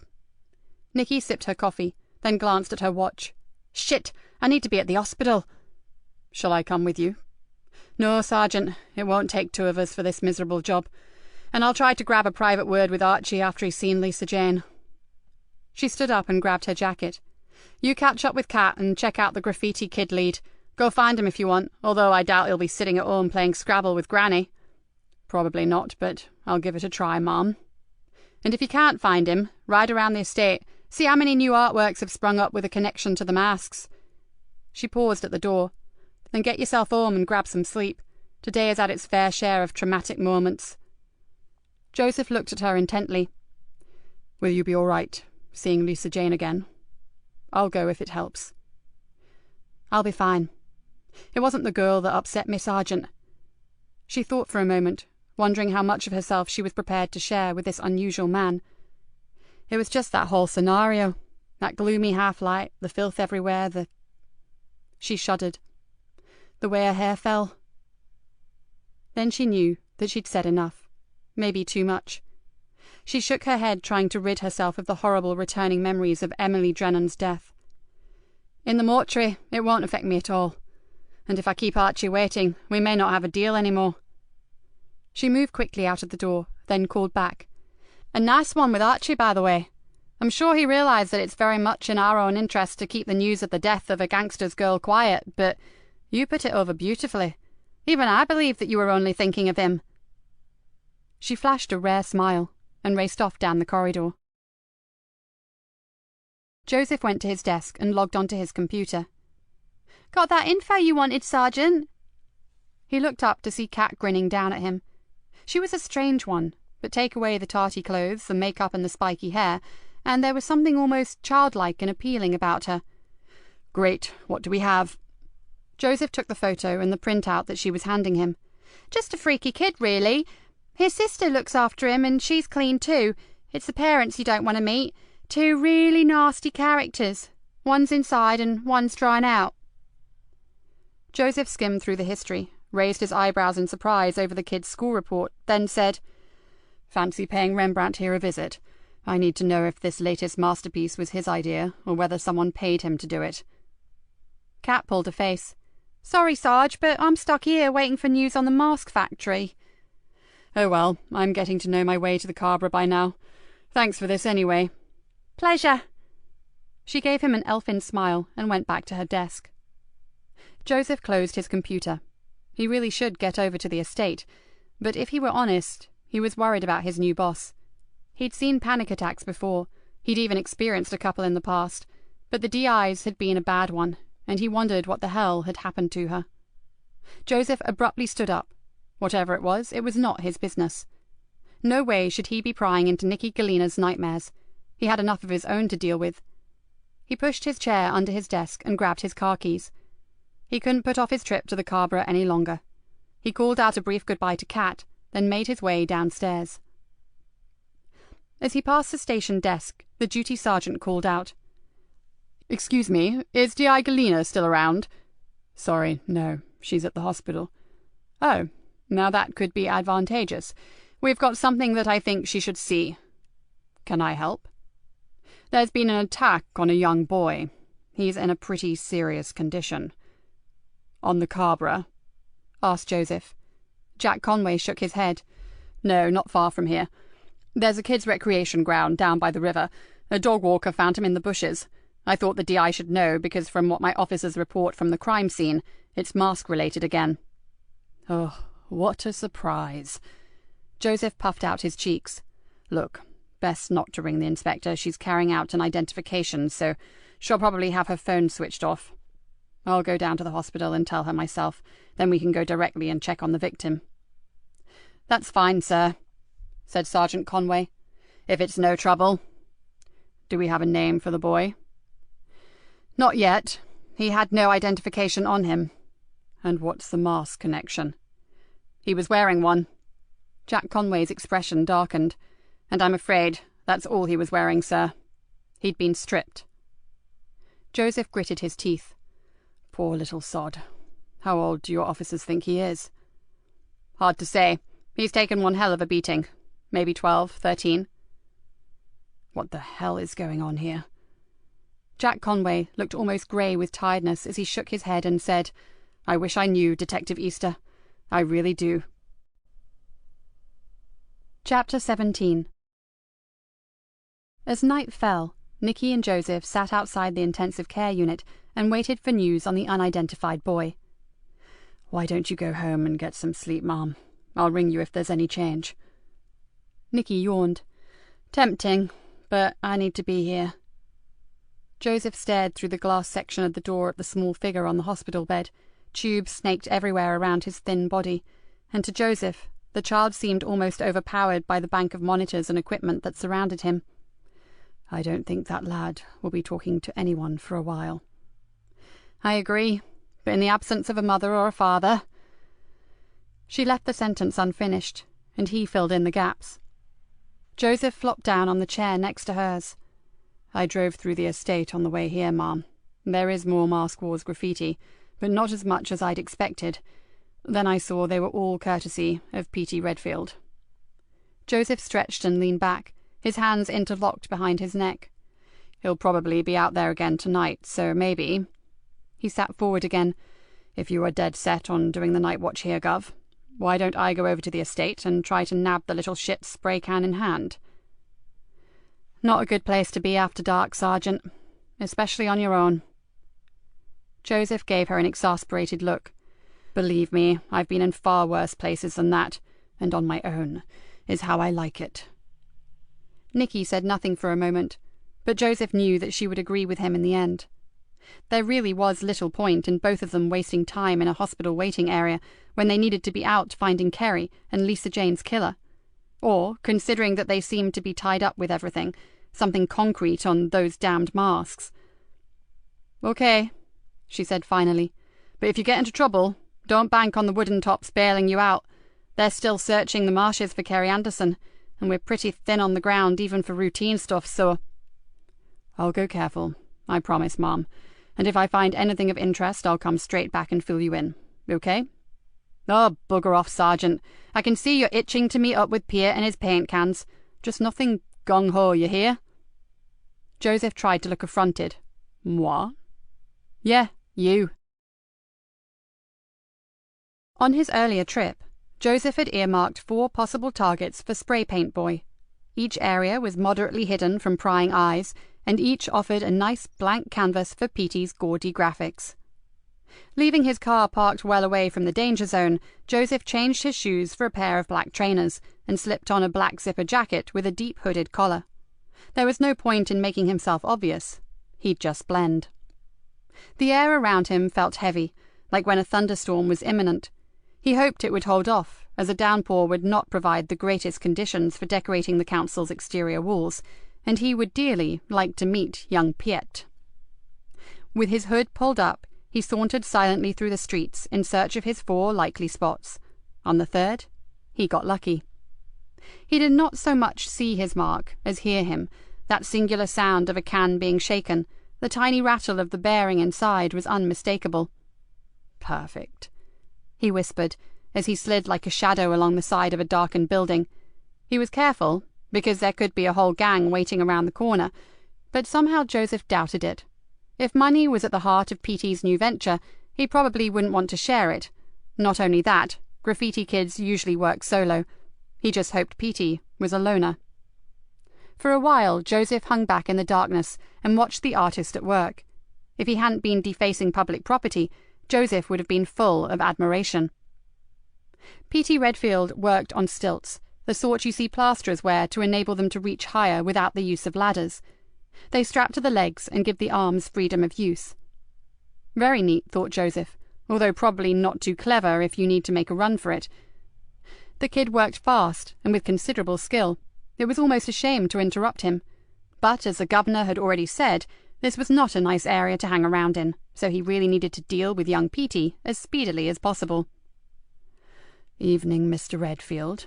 Not quite good enough for the academy, but close." Joseph grabbed a firm hold on the boy's wide belt. "'Fraid I need a quiet word."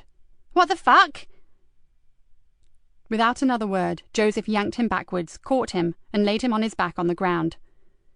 "Just a few words, then I'm going to disappear into the night, and you can continue to paint the town red or sky blue pink for all I care."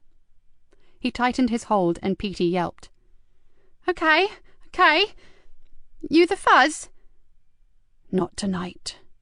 Joseph leaned over the boy.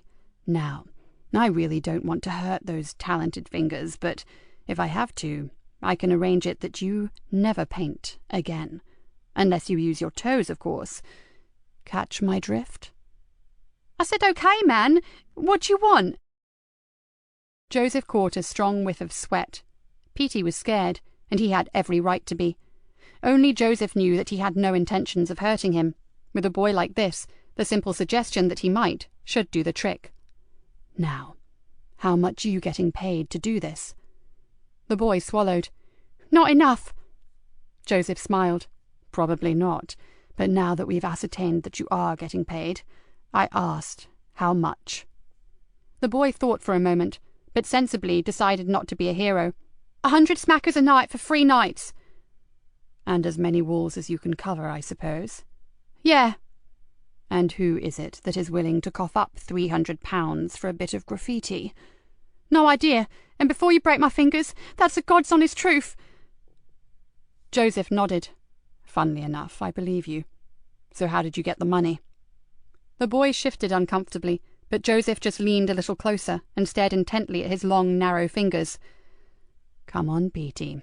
Tell me, and your sweet little pinkies will live to paint another day. Okay, but just get away from my hands, man. I don't know when, but someone shoved a Griffix into my school bag. Joseph was startled to hear the name being used, but kept his interest hidden under a blank expression. There were £2.50 stuffed inside it, and a note telling me to scribe a wall with the words Mask Wars. If I did it and promised to go out for 3 nights, I'd get 200 quid more. Nice work if you can get it. And how did they get the remaining money to you? Petey shivered. I found it on my bed when I woke up this morning. Some freaky creep had gotten into my fucking room and left it there. He pulled a face.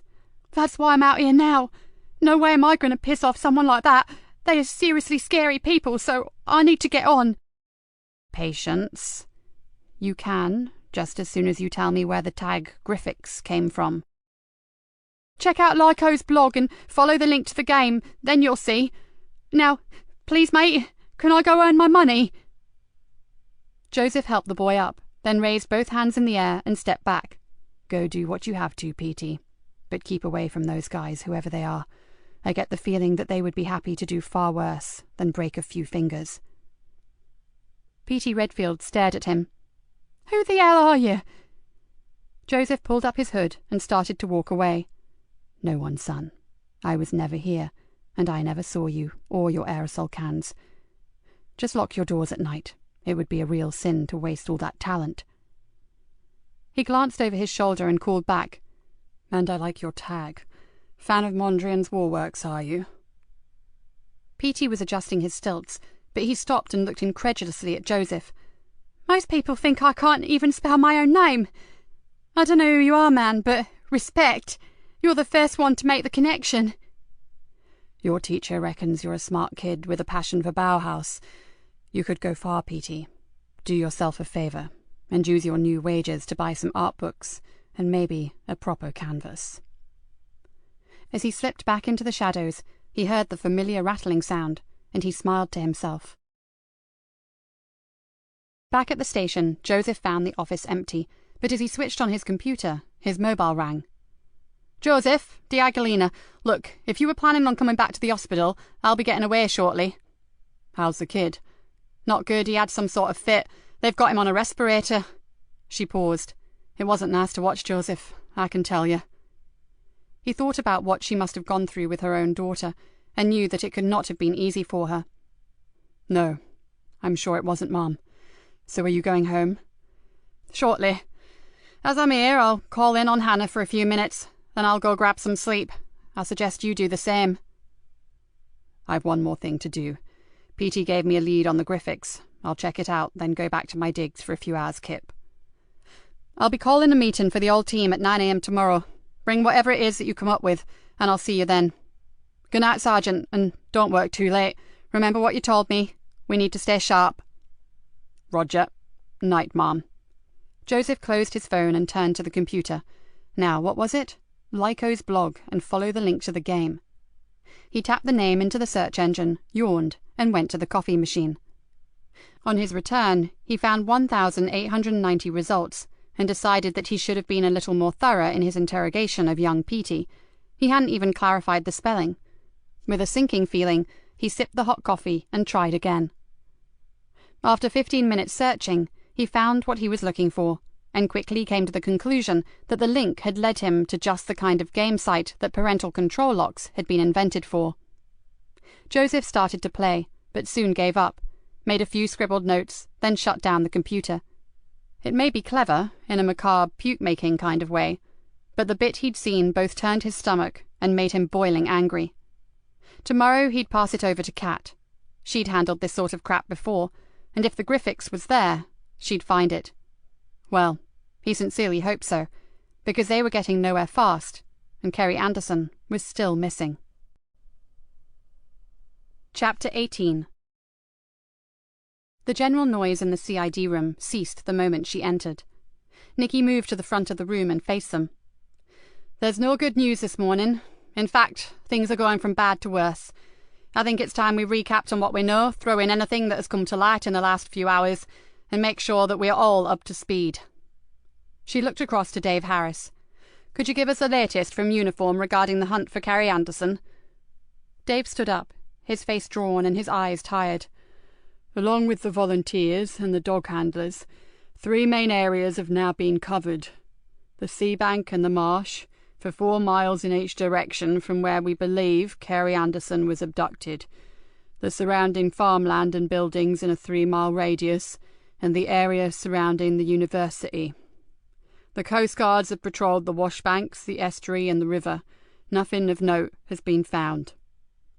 He looked apologetically at Nikki and sat heavily back down. "Thank you, Dave. What about the other major incidents that have occurred?" "Well, there's a cordon in place around the spot where the unidentified youth was attacked, Ma'am. The recreation ground is closed and boards have been put up to ask the public for assistance. And with regards to your particular find out at Amber Fen, the barn and the farmland is off limits to everyone until a full forensic examination has been conducted and the crime scene released." "Okay, right. Let's take these occurrences in order, shall we?" Nikki walked across to where a large glass evidence board was in place. "Here," she pointed to the right-hand side of the board where the title "Unknown Young White Male" had been written. "We have the brutal attack on a youngster. For those of you who were not here yesterday, the boy, who we believe to be around 12 years of age, was found at around 7 p.m. last evening. He had been beaten and stripped of his clothes. All he was wearing when he was discovered was a mask. His status is critical, but despite all our inquiries, a local radio station alert, and a slot on television news this morning, no one has come forward to identify him." "CCTV cameras, Mom?" "The only 2 in the vicinity had been disabled prior to the attack." "What about the schools, Mom?" "That's our best hope, WPC Collins. We've already sent a general description out to the schools in the area. We just have to wait and see." "He could be a runaway, Mom." "He looked too clean, Constable, but we are running a missing persons check for that age group." She looked back at the board. The only information they had was a photo of the area where he was found and a list of his injuries, and that made Nikki feel both angry and sad. It seemed all wrong. Someone must have missed their son by now. After all, he'd been missing all damn night. "What are his chances of recovery, Mum?" asked Yvonne Collins. Nikki paused and saw again the battered child convulsing on the hospital bed. "Not good, I'm afraid.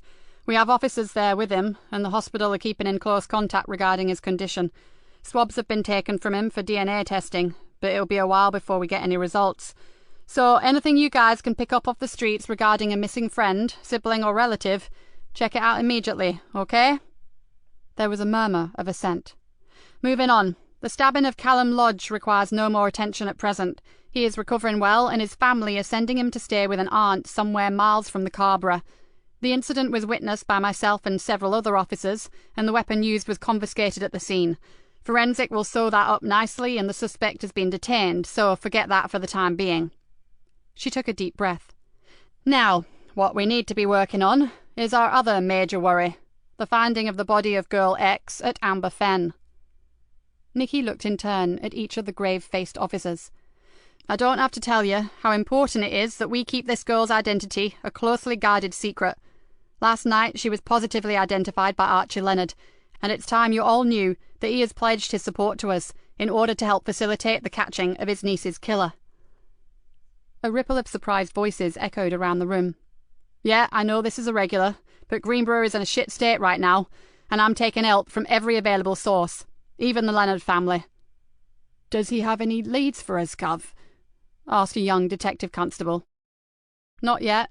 The Leonard family are as much in the dark as we are, but Archie is not just going to support us regarding Girl X. He's offered to make some street-level inquiries about both Kerry Anderson and the Mask Wars." "Are we quite sure he's not involved with that in any way?" asked Niall suspiciously. "The moss seemed to emanate from the Carborough, and we all know that Archie is a big daddy there." "Sorry, PC Farrow, but Archie Leonard is as sincerely pissed about the troubles that they are causing as we are." She drew up a chair and sank back into it. "So, what have we got on the masks? Sergeant Easter, any luck last night?" Joseph stood up.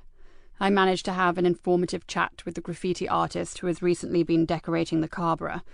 It's fair to say that he's been pretty badly frightened by whoever commissioned him.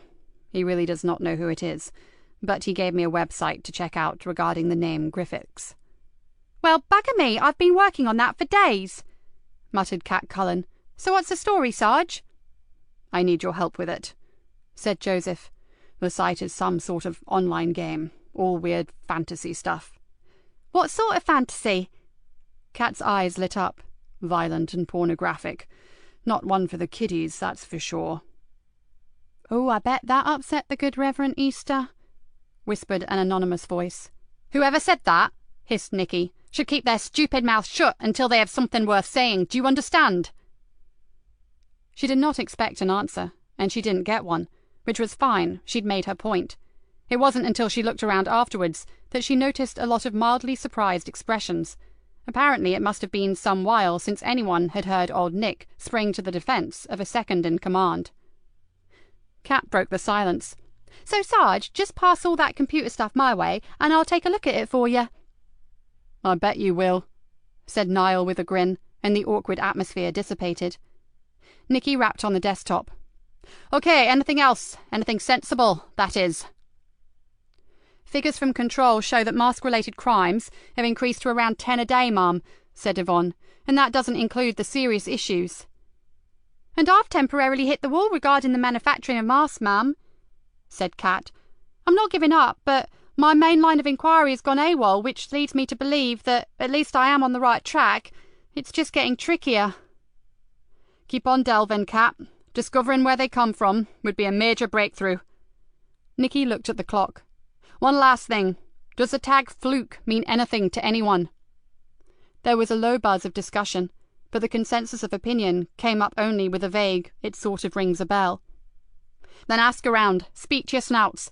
This tag is cropping up too regularly for comfort. I want his or her name, and I want it soon.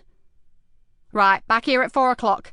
And I know I don't have to tell you this, but Kerry Anderson is still, above all else, our major priority. Off you go." Nikki leant back in the chair and exhaled.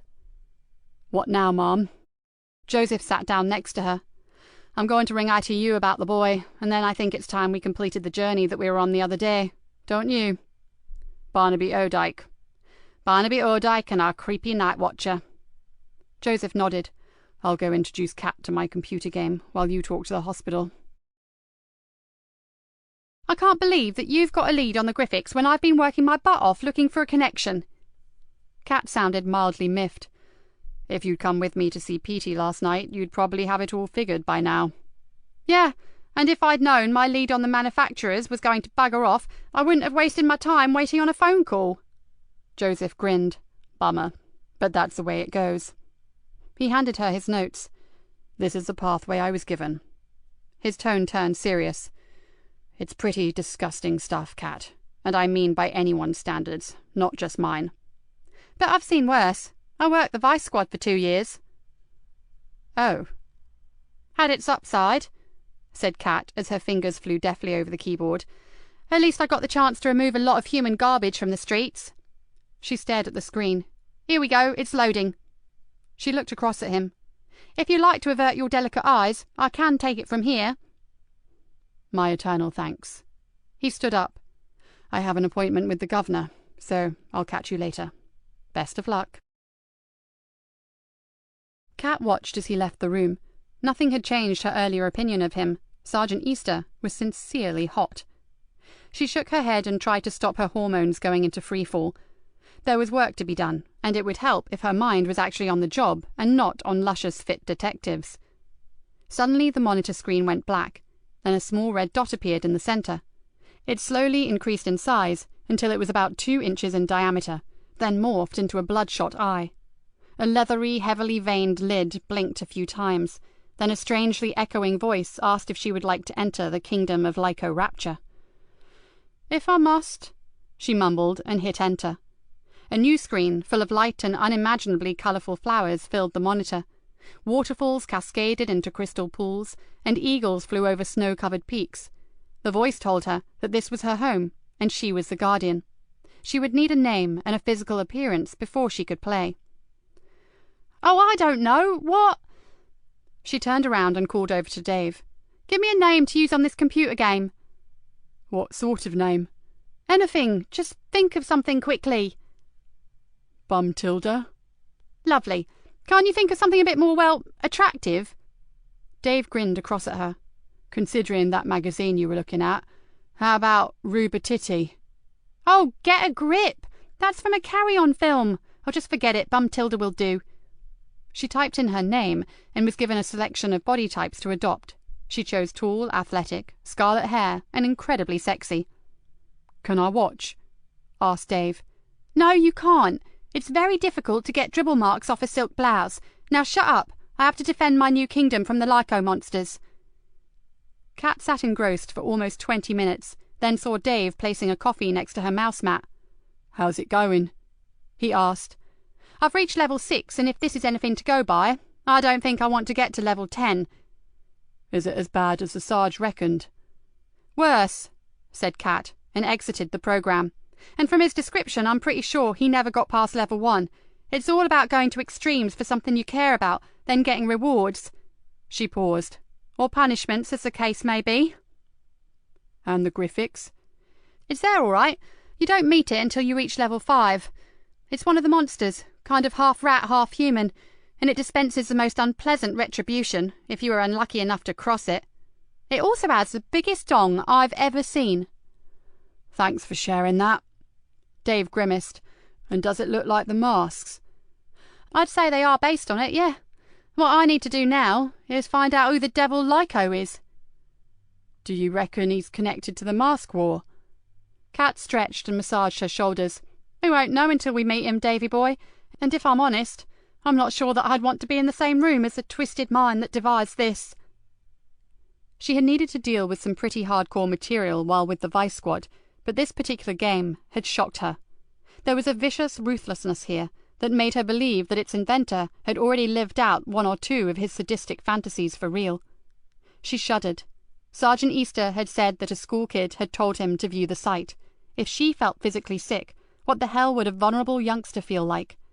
A wave of anger burst through her. She hated injustice, and just for a moment she changed her mind about being in the same room as Lyco. Only she'd make sure she took a pepper spray and a meat cleaver with her. "His mother says Chris is out." Nikki put the phone down and pulled a face. "She reckons he's been scouring the marshes day and night looking for Kerry. Even his dog's been chasing all over the fen trying to find her. No point in driving all the way to Barnby Odike if he's not there. I've asked her to get him to contact us when he gets back." "I've just had the report from the officers who searched his cottage." Joseph unsealed an envelope and removed several sheets of paper. "Anything interesting?" Joseph skimmed through quickly. Nothing really. No sign of his missing phone, and nothing to indicate anything untoward had happened there. Apparently both Chris and his mother were pretty unhappy about his observatory being searched, and when the officers saw 2 heavy padlocks and a mortise on the door, they wondered what they'd find. But the whole interior is packed with computers, telescopes, cameras, tripods, and accessories. Like Jodrell Bank, is the comment made. "And that is relevant in some way?" Joseph shrugged. "It indicates he's obsessive, and stuff like that costs big money." "How big?" "Hundreds, maybe thousands." "So where the devil does a 20-year-old get that kind of dosh from?" Pass. Joseph placed the papers on her desk. Nikki glanced at them. I'm more concerned about his being out day and night. He could well be spending time with his captive. But the neighbour gave him an alibi for when Kerry was taken. Not good enough for me, Sergeant. The dog may have been there, and Chris may have made quite sure that his potty old neighbour saw him at certain times, but in between times he could have gone out to abduct Kerry. Nikki grimaced. Sorry, but I think that alibi has enough holes in it to strain cabbage. Maybe. Joseph gnawed on his bottom lip. But I have a different kind of concern about young Chris. For someone who is so averse to mobile phones and texting, he seems to be very comfortable with a computer console that sounds like its previous owner was NASA. It doesn't add up. If you ask me, not much about that lad does, growled Nikki. And another thing, do you remember when his mother spoke to us about him? She said he treasured his friends. Isn't that odd terminology when describing a young bloke? Yes, that does have an unhealthy feel to it, I agree. Joseph frowned. Although I really don't think Chris has any connection to Lisa Jane Leonard. His mother would have mentioned a girl as stunning like that, wouldn't she? If she ever saw her. Mummy's boy may have had good reason not to bring her home for tea and cakes. You really don't like him, do you? Said Joseph. Until you can show me someone else who fits the bill. Nikki narrowed her eyes. Galileo is still my number one. Chapter 19. Bingo! Kat pushed her chair away from the computer and gave a little whoop of delight. That sounds more promising, said Dave, putting down the phone. Got a trace on Lyco. She stood up. Coming with me? We could do with some fresh air. From what you've told me about that creep, the air would probably be fresher in the men's carsy. So bring a peg. Let's go make a house call. What house call? Oh, hello, Mum. Kat calmed her enthusiasm. The boss didn't always go a bundle on frivolity. I've been hunting, Gov, in cyberspace. I've located the pervert who designed the computer game. The one with the graphics? Kat nodded. Dave and I were just about to drop in on the sleazeball. The inspector held up a hand. Before that, what's the connection with the masks? Kat filled her in as concisely as possible, then added, And this Griffiths character